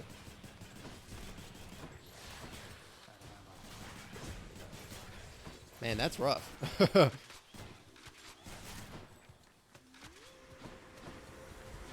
Yeah, because I think that would be like the big thing about and that kind of is the big thing about running a Kickstarter, is that you really have to be, oh damn it, you really got to be like open with your development, and you got to keep people updated. Otherwise, people are gonna become what's the word that I'm looking for? They're gonna become disengaged by it, unfortunately. You know, which is reasonable.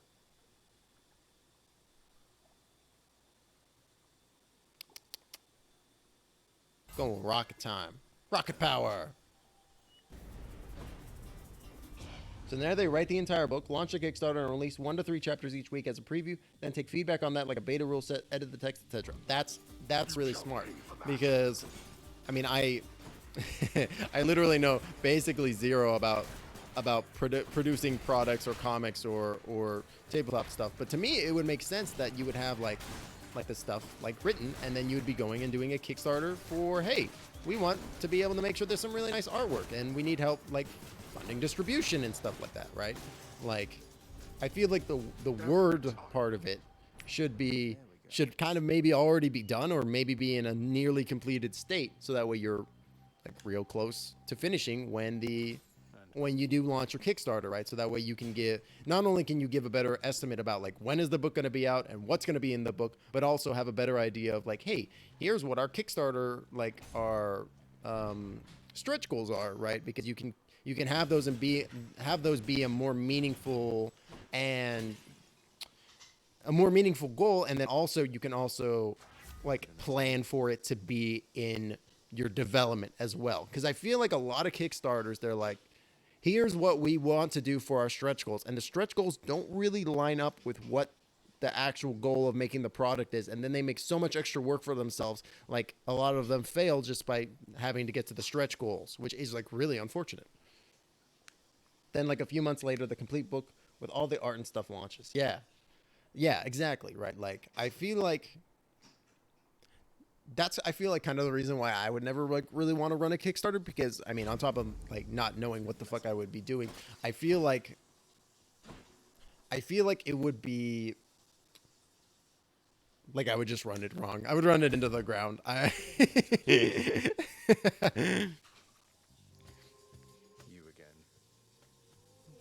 Because it's like you have like a lot of expectation with stuff like that going in, and you know, I hate reading all those like Kickstarter horror stories about like things that went wrong, or just, you know, like people dumped like hundreds of thousands or possibly millions of dollars into a thing collectively, right?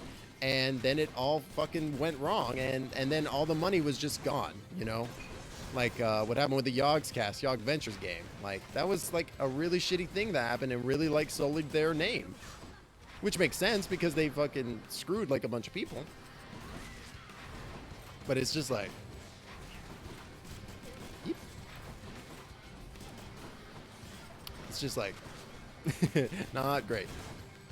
And, you know, people still joke about that stuff later, which I think is, again, very reasonable. Oh, you love to see it. Man, that blade sauna was so good. Eat blades.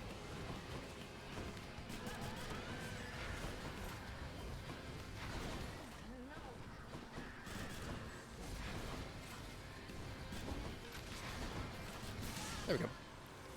I find Alecto and Megara to be like real straightforward, and then Tisiphone like sometimes really throws me for a loop. But that was okay. That went pretty well. I got 13 Titans blood. I probably should be doing something with that stuff, but I want to be able to unlock the new weapons when they show up eventually, but I haven't even looked into how to do that, so it's probably wasteful. Onyx Path has a mixed reputation in some ways with working for them. Yeah, it's really interesting, right? Because it's like, it's all about perception, you know. It really kind of just does come down to that, you know. We'll take the ball of yarn. Like, for example, what happened with Cyberpunk 2077, right? It's like CD Projekt Red had this incredible reputation that they banked on, and then they released a piece of literally steaming hot garbage, and now the reputation is basically trashed, right? Like, you know, and it's like, I don't know how many times we as gamers, but specifically me, have to learn not to pre-order fucking games. How many times do I have to fucking pre-order some shitty game and then it comes out and it's like half built and bad, and I'm like, why did I pre-order this? Why did I do that? Like, I did that with fucking Cyberpunk. I did that with fucking Anthem like 2 years ago. Why am I like this? I just I just want to believe that the hype is real. Pepe hands, come on.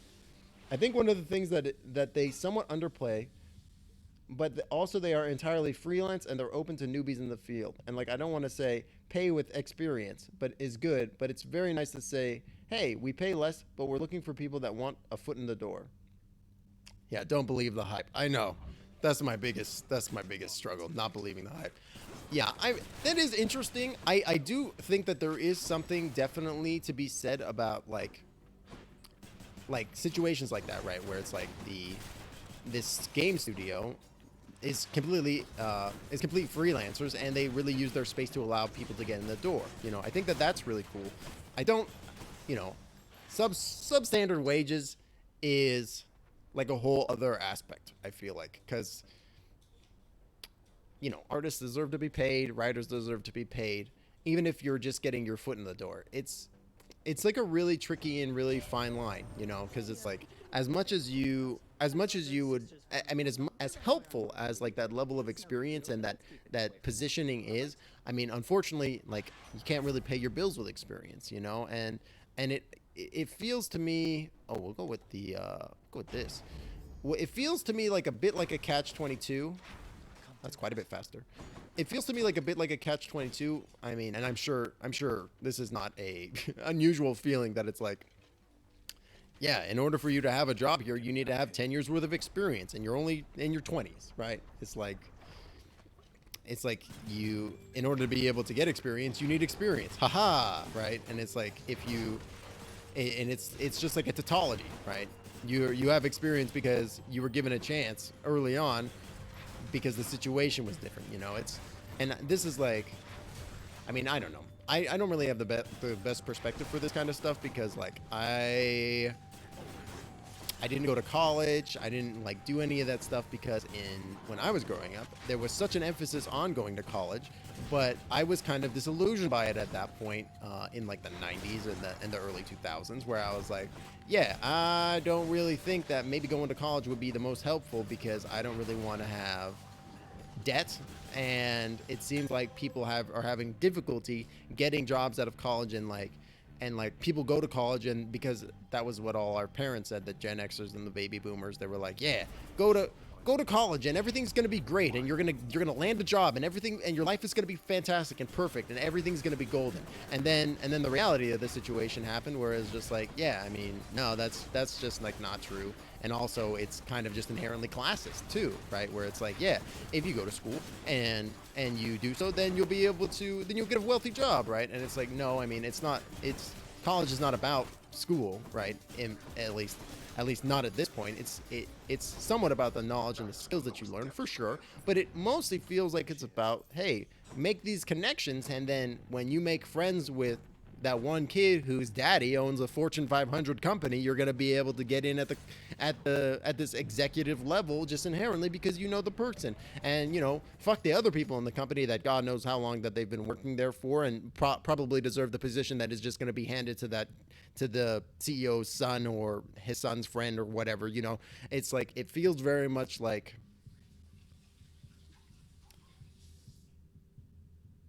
a rat race, you know, like you're running that rat race and there's really no end to it. You know, it's like you can grind on that wheel for as long as you want, but if the person who is controlling the wheel knows somebody better, they'll just get the position ahead of you. It's pretty fucked.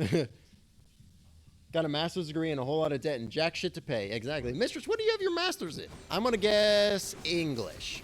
No, I'm gonna guess art. I'm super curious to hear that, though.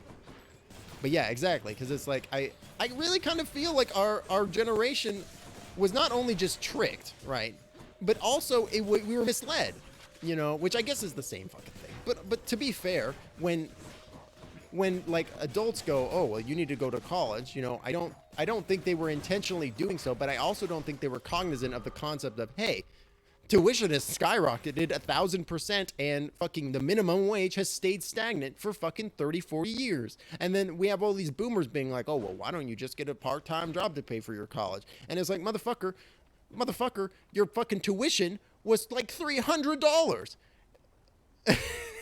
Yeah, maybe, and the minimum wage was way higher, and it's like they don't even want to conceptualize that kind of stuff. Education with a history focus. Oh, that's super interesting. What is any specific history in general, or a general history? That's really interesting. Yeah, those part-time jobs that pay $90K a year, exactly. Mm-hmm. What we have. Absolutely, just ridiculous. Gotta get me one. Yeah, for real, right? Yeah, for real. Y'all got any more of them 90K part-time jobs? Yeah, fuck, dude. Like, ridiculous. We'll go with Poseidon. Because it's like, yeah, it's just like, it really feels like we were misled, you know, like, and that there was some level of intellectual dishonesty in these conversations that we had with teachers, adults, guidance counselors and stuff, being like, yeah, if you go to school, everything's going to be great, and your life is going to be sunshine and rainbows from now on, and you're going to be able to get a lovely job. And like, it's just not true. It hasn't even been true for like decades, you know. And it's like, and now they're finally starting to realize it, and they still want to blame the millennials. They still want to blame the millennials for believing their fucking parents and the adults saying that they, you know, believing that they had the best interest and the best course of action, the best advice, and being like, oh, well, if you wanted to make money, if you didn't want to have debt, you should have gone to a trade school. Why didn't you become a plumber instead of getting your degree in gender studies or philosophy or literature? You should have become a plumber or an electrician. Don't you know that that's all the money is? It's just like, that's not what you said. That's literally not what you said. You've lied to us. You're a liar. Straight up. So I love Roman history, but I didn't get any focus in my degree because it wasn't a history degree. It was focused on education. Oh, that's cool. French history is fun too, because every couple decades they're like, kill the monarchs. Okay, the monarch's dead. Let's elect a king. History is super interesting. It's really some really interesting stuff. Oh, ooh. These are both good. I think I'll go with this. Poseidon's strength. I really like that quote about history where it's like, those who don't study history are doomed to repeat it, and those who do study history are doomed to be able to not do anything while they're like locked in the backseat of the trunk as the drivers who haven't studied history are about to drive off a cliff or something like that, right? Like, yeah, it's just, I just feel like there's this like total,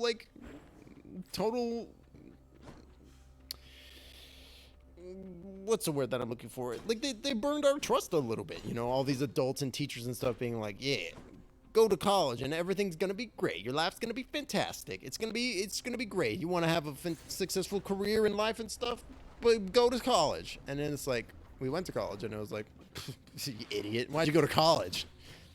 Dumbass, should have gone to a trade school.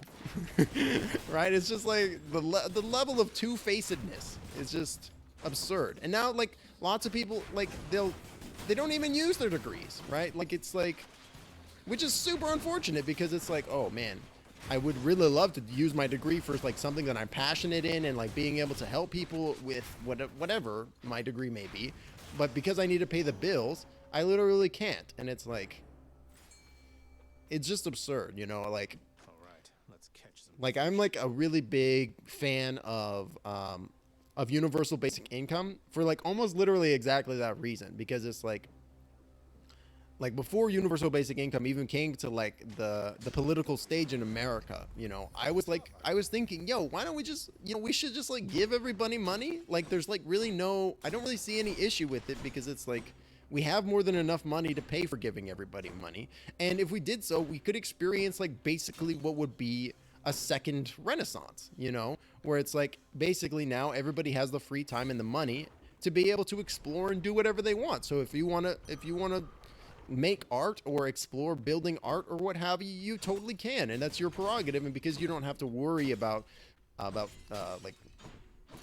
where your next meal is coming from, it would actually allow people to have like some really incredible like artistic breakthroughs, I feel like, and both in, or you know, maybe not even with art, maybe with science, like technology and mathematics, and like, you know, instead of like a brilliant mathematician having to work a fucking 9-to-5 job as a cashier bagging groceries, which sucks, I know, instead they could be doing something incredible and actually, like, you know, making life better on Earth in general, which is like a really cool idea. Like, it's a really powerful concept, you know. But of course they'll never fucking do it, like, unless there's a huge outcry from, you know, from American supporters and stuff, because it's like, yo, people being busy, people not having the energy and the money to be able to like not think about stuff, you know, like people are so busy and caught up like worrying about their own lives, which makes perfect sense because you're always having to worry about where's my next meal coming from, where's the money coming from for my life. I've always got to make my rent, right? And it's like these concepts, these things make it easier for like shitty organizations like the government and banks and like other things like that to do fucking blatantly evil shit, you know, because it's like nobody's paying attention. Why would you be worried about climate change that's gonna, you know, according to the pundits, gonna happen in like fucking 100 years, which we know now is not the case, but that's a different topic. When you've got to worry about like feeding your family, you know, it's all about like basically breaking the American focus, right? Breaking the focus of people, so that way they don't have to worry about, I can't worry about global warming. I can't worry about the civil rights or anything like that, because I gotta feed my family, you know. I don't have the capacity to be able to be concerned about all this stuff at the same time, you know, which is just kind of the way that we've been conditioned societally to be like, yeah, this is like normal, you know. Unfortunately, this is how it is, you know. But it's not how it is. It's how it's been made to be, you know. It's ridiculous. Like, Napoleon is made emperor after the French Revolution. They were like, we need a democracy, and then they were like, let's put an emperor in charge. Oh man, that's so funny. Yeah, I found my diploma under the front seat of my car when I bought my new car. And I was like, whoop, forgot about this thing. Timbo is popping off on I Love It. Oh yeah, don't even get me started. I'll talk about this, all kinds of stuff like this, because it really is frustrating, because it's like, you know, and it's obvious too, right? Like it's obvious that they keep people in these kinds of difficult situations because it's convenient, both on a societal level and because it means they don't have to put as much money into it, right? And it's just absurd, you know. And like the level of conditioning that happens on a societal level and all this kind of stuff it's just mind-boggling, is the really only the way that you can describe it. Like it's absurd, you know. And it starts from in the fucking classrooms too, you know, and it's all fucking tied together, which is the wild part, you know. It really feels like from like a full level, it's always like if you think about it, starting in school, right? Oh, we got to pledge allegiance to the flag, which is super fucking creepy. Like, the pledge is the fucking creepiest fucking thing. I don't want to be standing in a classroom every day, like, praising a deity, which may or may not, I may or may not believe in, you know. And it's just like, and saying that like we're pledging ourselves to the country over anything else is so deeply creepy and nationalistic. It boggles my fucking mind. Like, how does anybody think that this is like this is like cool and normal? Yeah. Right? It's like, what are you talking about? Like, why would you, if we were pledging like to any other god, people would be like freaking out. If we were pledging ourselves to like Allah or Odin or literally any, people would flip, right? But because it's to the Judeo-Christian God, it's fine. No, don't worry about it. And the wildest part is that line wasn't even part of the original fucking Pledge of Allegiance. That was added in like the fucking 40s and 50s. So the original one doesn't mention God whatsoever. It's just like, I don't even, it's just wild to me. Oh man. So we've gotten some real good stuff here. We've gotten some real good stuff here. This is real strong. This might be incredible. I think this works together. This should work. It does. It's beautiful. Oh, this is so good. Oh shit.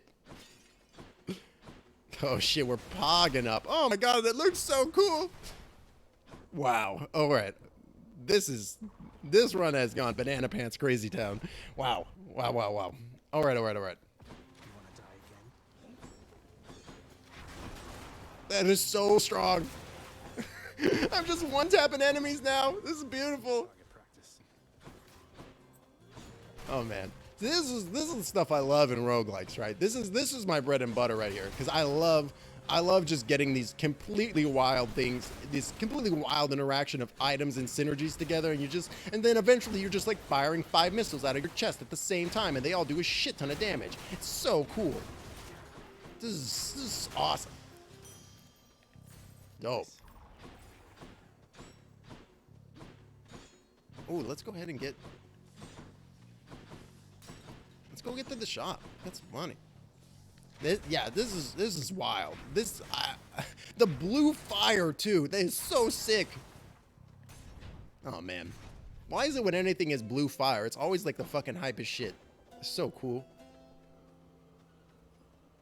I mean, come on. We all know Azula was like the fucking coolest, right? Azula was hell cool. She was like, she was totally out of her gourd, but she is cool as fuck. Oh man. Yeah, I should rewatch the first season of Avatar, or the first series rather. I really like both the series, to be honest. Like I really liked Korra. I thought Korra was like really cool. I know, right? I kind of just ignored the call.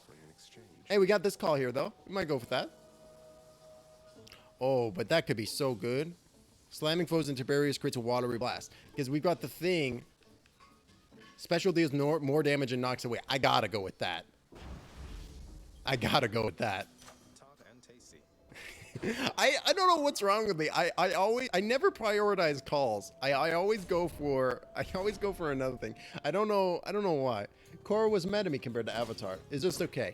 Yeah, I mean I think that's totally fair, because Korra was a much different vibe than the original Avatar was. The Korra was much more like, yeah, we're in like this one environment kind of, and it is very much like the story that was being told was very much different than Aang's story, which I could totally understand why you're like not as hype, not as into it. Absolutely. Also, I mean, it came out like at different times from each other too, so that like your age at the time might be a factor as well. Like I know like I was fairly young when Last Airbender came out, and like that had like a big impact on me as like not like a child, but like as a young teenager growing up for sure. God, when did Last Airbender come out? But like, and then watching Korra, it was like I was like a little bit older, and I was like, this is cool, but it's different, but I still like it, you know. There's parts of it I love. Yeah, I mean it's really interesting. There's some really cool stuff in Korra for sure, but like Avatar had way more unique things. Yeah. Did you finish Korra, Mistrich? Sorry, Uncle. Because like there was some really cool stuff that happened in Korra that I really liked. Some of the Korra plot lines I was like, wow, I've seen this 10,000 times. Yeah, that's very true. That is very true. Some of the stuff did feel maybe not cliche, but a little tropey. Definitely, I would agree with. This is might be one of the wildest runs I've ever had. Sick. I did. I finished both. Nice. Yeah, I mean, I really like the stuff that they did with Avatar 1 at the very, like, near the, like, I think that was season 3?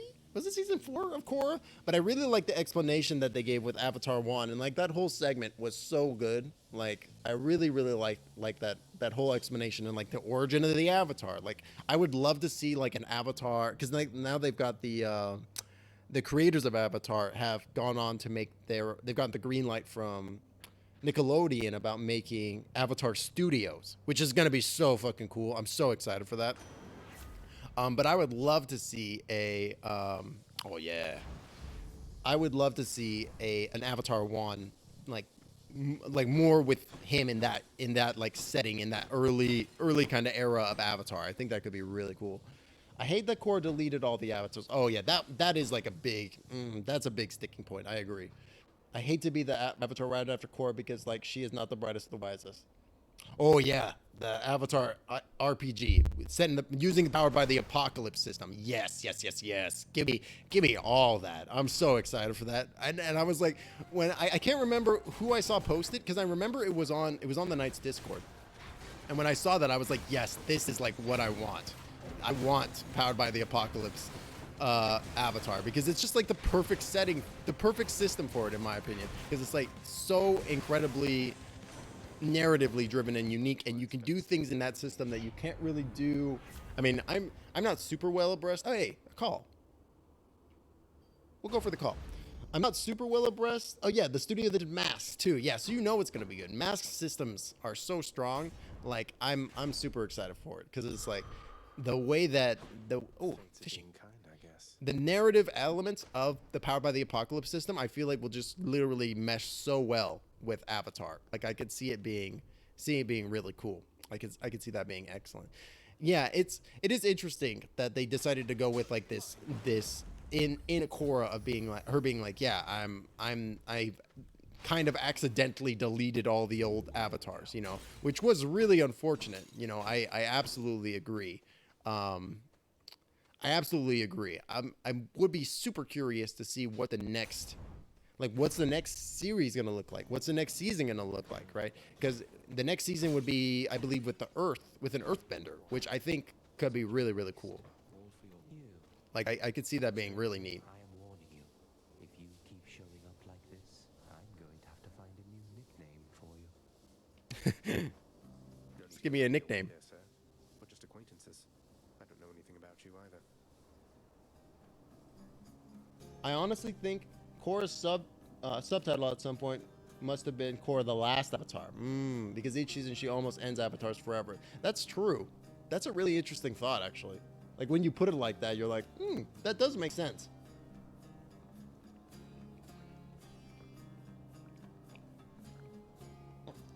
No, man. But that first season, though, with all the bloodbending, so interesting. Like, oh, man. There's some really good stuff in Korra. I feel like in terms of pieces, Avatar, or The Last Airbender, Aang's story is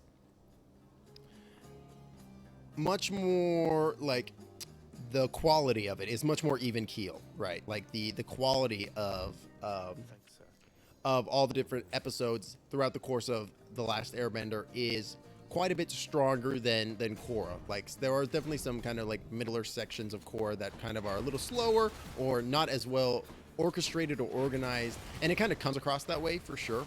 I feel like Aang's story in general is a much more like well contained and well constructed, you know, because it definitely felt like a little bit to me in each season of Korra, right? There are these new enemies and villains that are kind of introduced, and some of them aren't even really brought up very much initially, right? And so you're like, I don't know who the fuck this character is, and I don't know why I should be concerned or give a shit, right?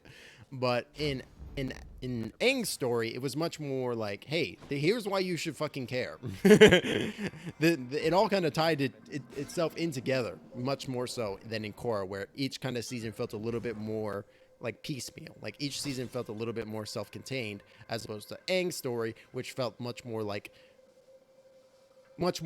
it was meant to be all together as one, like books 1 through 3, as opposed to like Korra's story, which kind of feels like they could be almost considered separate novels, if we're using that metaphor, right? Aang also got 4 seasons for one storyline, right? Korra did 4 seasons for 4 stories. Exactly, right? Exactly. It's just like the quality kind of reflects that, I feel like.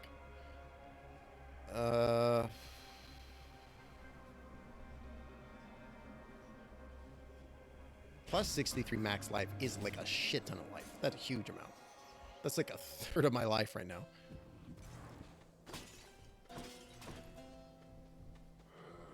How much money do I got? 500. Hell yeah. Don't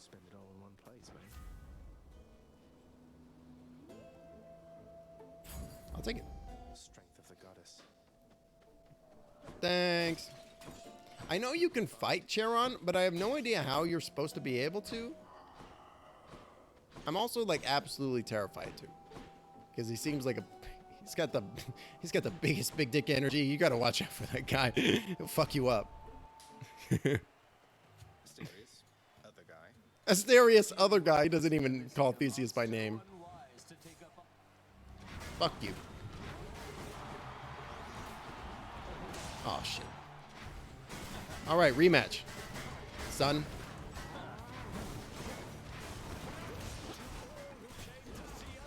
Eat shit, Theseus. Oh wow. I must be doing quite a bit more damage than. Oh my god, I'm just chunking Theseus. Holy crap. Just gonna put aside here. I don't think I've ever done so much damage to Theseus before. I just killed him in like 5 shots. That's wild.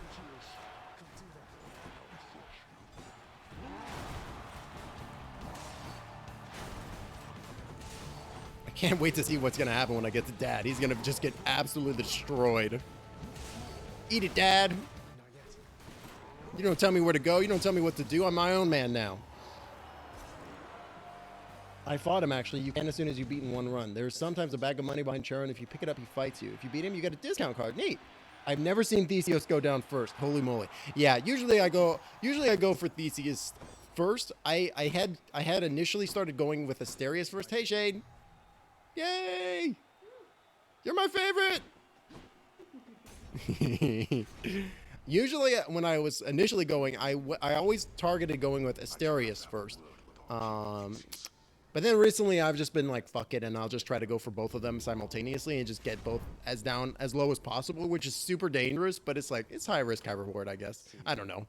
How much is this Thanatos' butterfly giving me? 22% bonus damage. Things you love to see. Aethernet. You start an encounter, your god gauge is 50% full. I've never seen this before. I'm gonna buy it. That one. Neat.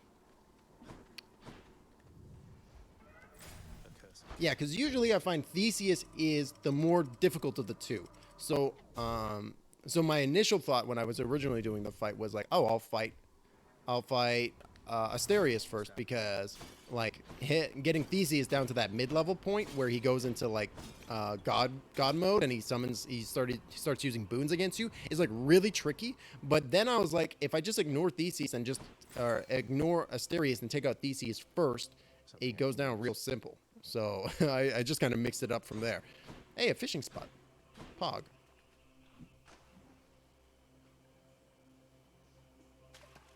Let's see it. A gup. Just a gup. He's cute. I like him. He looks like a cute little applefish. An altogether odd river creature, which skirts the border between the surface and the underworld, likewise persisting in a state somewhere between life and death. How interesting. It almost reminds me of, there's like this jellyfish, which is like immortal. He's like really cool. Oh, we'll go for the health. This immortal jellyfish. So basically whenever it's like in this like damaged state, or it believes it's going to die, or it's coming to the end of its like natural life sign, like it's, the telomeres in its DNA are like shortened to the point where they're like incredibly damaged. Instead of dying, it will instead go into, it will basically do like it will do like an anti-metamorphosis, where it's like, you know how like a butterfly or a caterpillar turns into a butterfly by going to like a cocoon? It does like the antithesis of that, where instead of going into this form in order to be able to like grow up, it goes into this like state where it devolves back into like a baby version of the jellyfish. It turns into like a polyp instead, and then it just regrows and it grows back into the jellyfish, and then when it's about to die again from old age, it reverts back into its young form. So it's basically an immortal creature. They're really neat. Yeah.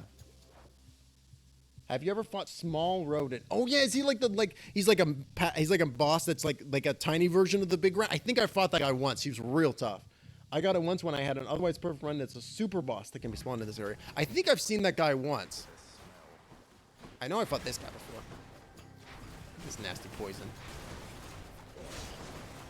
Shit, I always fucking miss that. Shit. Oh man, this run is so strong. Screw you, big guy.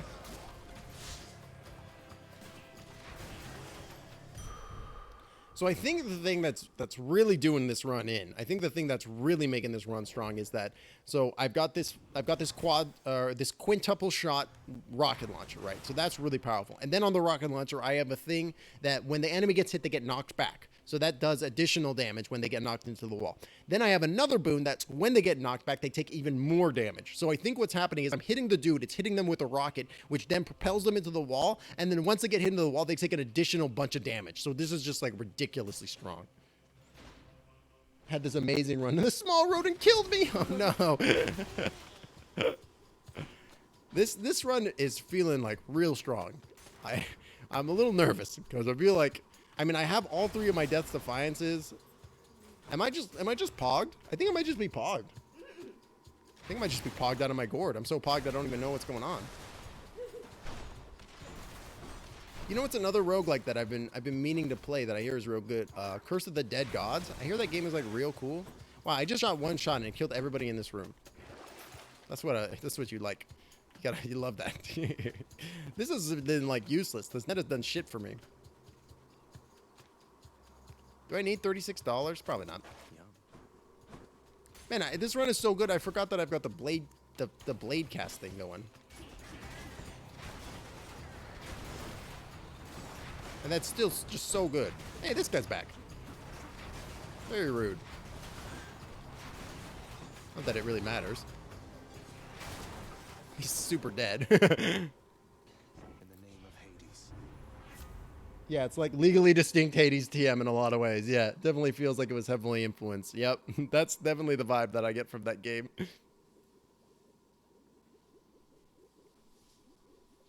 I think we're going to do that. Because I think having the thing do extra... have my knockback effect do extra damage to bosses, I think is going to just absolutely destroy Hades. I think it's just going to wreck him.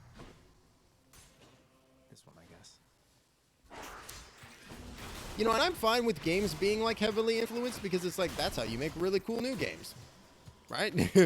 like games that wear influences on their sleeves are just like sometimes they produce some really incredible stuff that you would never have expected or even seen before, and it's really interesting. But I definitely agree, it does feel like legally distinct. Hey, the thing. Legally distinct Hades.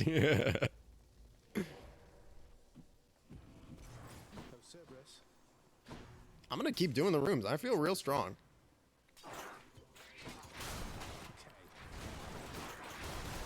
The little rat doot doot doot doot doot, little rat doot doot doot doot.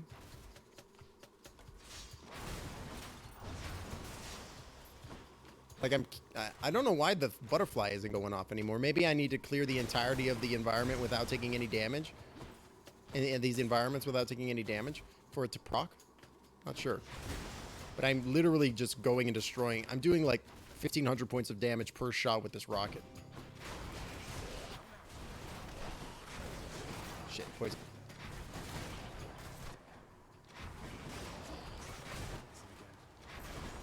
Fuck off.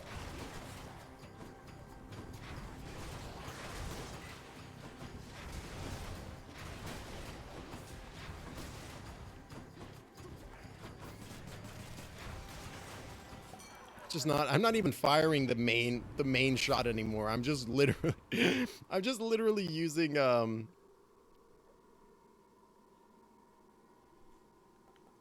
just literally using the rocket continuously. Is there anything I want to sell?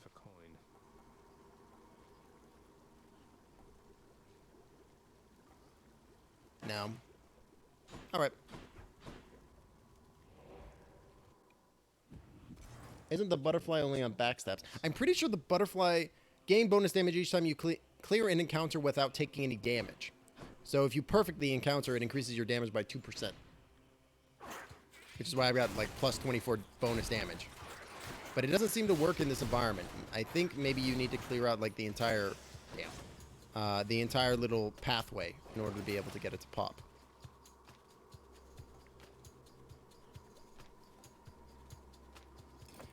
Oh man, if we can get to Hades, well, that the jerky is still going. That'd be real good.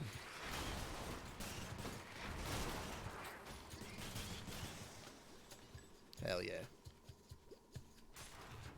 Might be that it doesn't work here. Yeah, it might just be nerfed to not work in this environment, which would kind of make sense because like there's all kinds of funny rules and properties in this specific environment. I know Skelly's tooth shuts off on this floor, and so does the feather dust. Oh, really? Okay. Yeah, then that would make sense.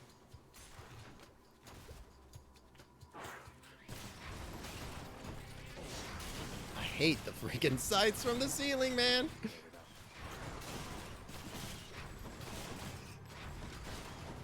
Where's the little rat that makes all the rules?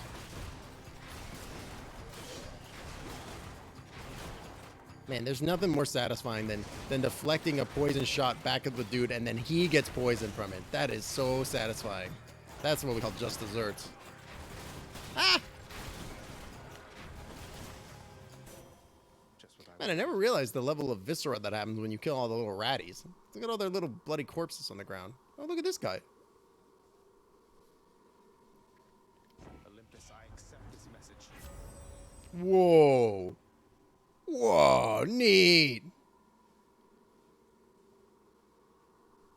I gotta take the ledge, yo. That's cool as fuck.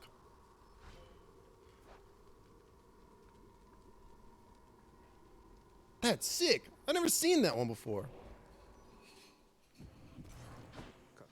That's dope. Oh, I was so close. Well, not so close. Oh, look at all the rat corpses. So cute. Pride woo.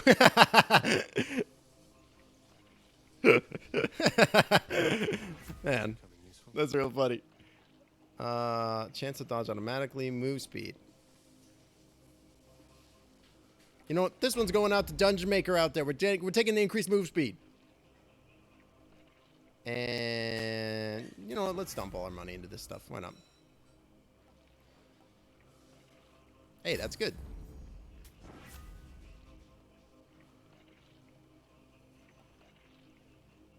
And I'll take the thing I haven't taken before. Perfect. 20% auto dodge. Oh yeah, I probably, you know, in hindsight, I probably should have gone with the thing that would have made it so that way a fifth of all attacks don't do damage to me. You know, probably hindsight 2020. But you know, I got 3 Death's Defiances. I'm doing like Omega level of damages, and I've killed Hades like a couple times before, so this should be all right. Should be fine. Yeah, this build's out of control. Every blasted time. Get out of my way, Dad. I'm gonna go see Mom, jerk. Finally, despite my knowing you are always late for everything, here you've outdone yourself by quite some time. Oh, shut up and get your fork. And burn away that. Shut up and get your fork. This then. I had no idea you had all these capes to spare. Must have a whole entire storage. I love how he's making fun of him for burning the cape away. Your mockery of me may temporarily embolden you, but achieves nothing useful in the end. Dad, get out of my way, Dad.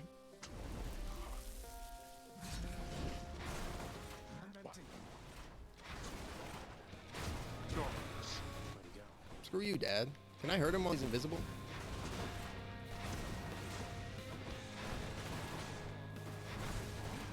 I'm doing so much damage to him. Do you see how much damage I've done in like the 30 seconds we've been fighting for?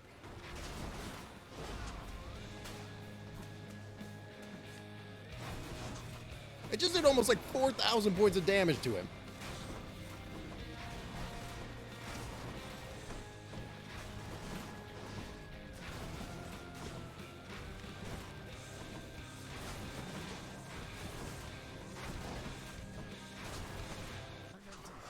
Wow.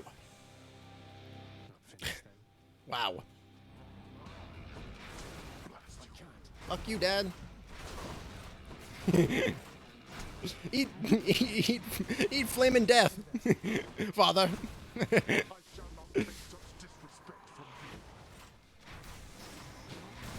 Ah. There we go. You love to see an ultimate call. Wow, look at how much the call is chunking off of his life bar. The freaking call killed him. The AFK build. No, I have not seen that. It's the only thing I can think of easier than this. I don't think I'm superior to you, Dad. I know it. Eat it. Go back to your desk job. Later. Yeah, I don't think I've ever had a fully leveled up Poseidon's call like that. That was incredible. In the name of Hades. Wow. That was only 8 minutes longer than my best time, too.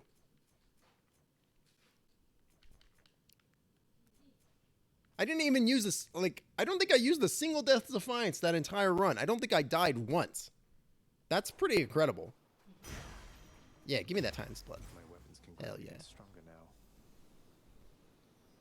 I can't believe you have a time better than this. Honestly, I'm surprised by that too. Overlook and all that. Honestly, I'm shocked by that as well. We're getting a real world fish. Here we go. Let's see it. Oh, smallmouth bass. Smallmouth bass. It's a trout. Is this a trout? We just received a legendary trout. So much On the surface, we distinguish between aquatic creatures that live in the drinkable waters of rivers and lakes that dotted the terrain and those of Lord Poseidon's salt-filled seas. In the former category, the trout is perfectly common breed. Though in the underworld, it cannot be found. Neat. The AFK build is you get Athena and Ares boons on Hades. You put the controller down and he dies from attacking you. That's so cool. So like omega levels of like thorns and like back damage. I love it. Hello, Mother. Hey Mom, I just beat Dad up again just to come say hi to you. What's up? I have to ask you, how much do you know about your relatives upon Olympus? Basically nothing. I think I know quite a bit by now. I've been in steady contact with Athena, Zeus, and other Other than they're all kind of members since I jerks, first left especially the Father's dad. house. They've been assisting me in getting here. No. Zagreus, what have you done? You've led them here? No, they think I'm trying to escape from Father so that I can join them on their mountaintop. At least I think that's what they think. Most of them, anyway. But then, does Hades know of this? That Olympus is involved? He does. Both he and Nyx. In fact, it's Nyx who put me and Olympus into contact. I could never have broken free of the underworld if not for their help. So Nyx and Hades are against each other then? And Olympus is helping you? But they don't know I'm here as far as you're aware. That's right. This has gotten like really complex actually by the end of it. Don't seem to have much of a choice. Though ever since I learned of you, Nyx has been helping me to find you, while Father's tried to stop me. That fool. What was he thinking? What is he thinking? Do you suppose he thinks that he's protecting me from them? Oh no.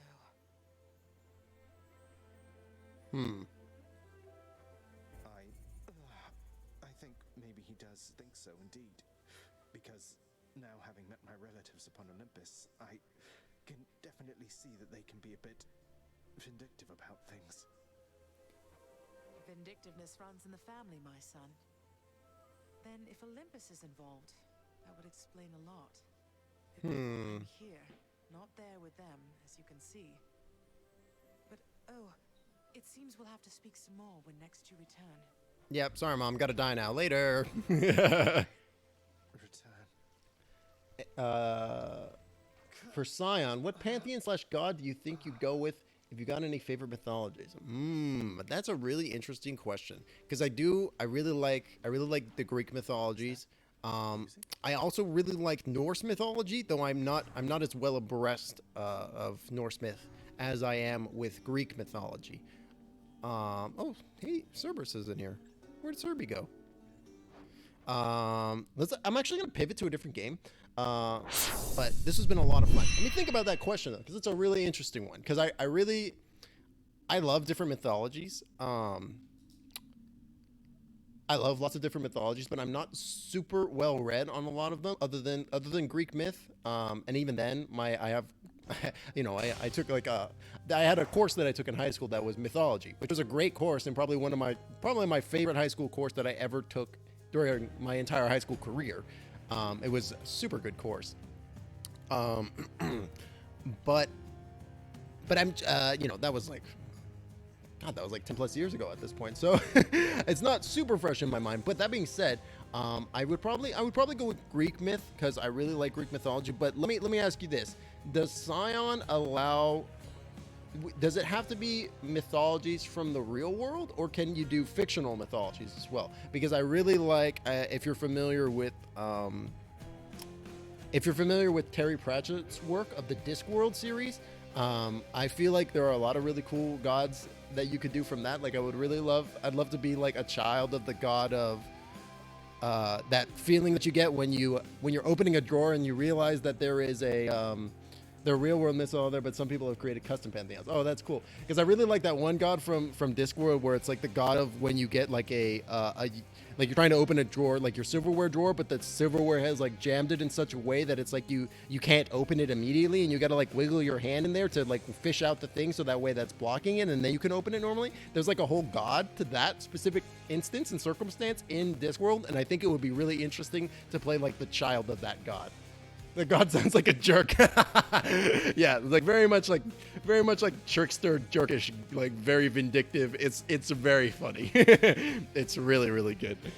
Give me 2 seconds though. I'm gonna pivot to a game that I have not played on stream before. I want to pivot to a game called Spelunky, which is like this really fun roguelike platformer that I am not very good at, but it's fun. Give me 2 seconds as I gotta stand up to do some stuff. Give me 1 second.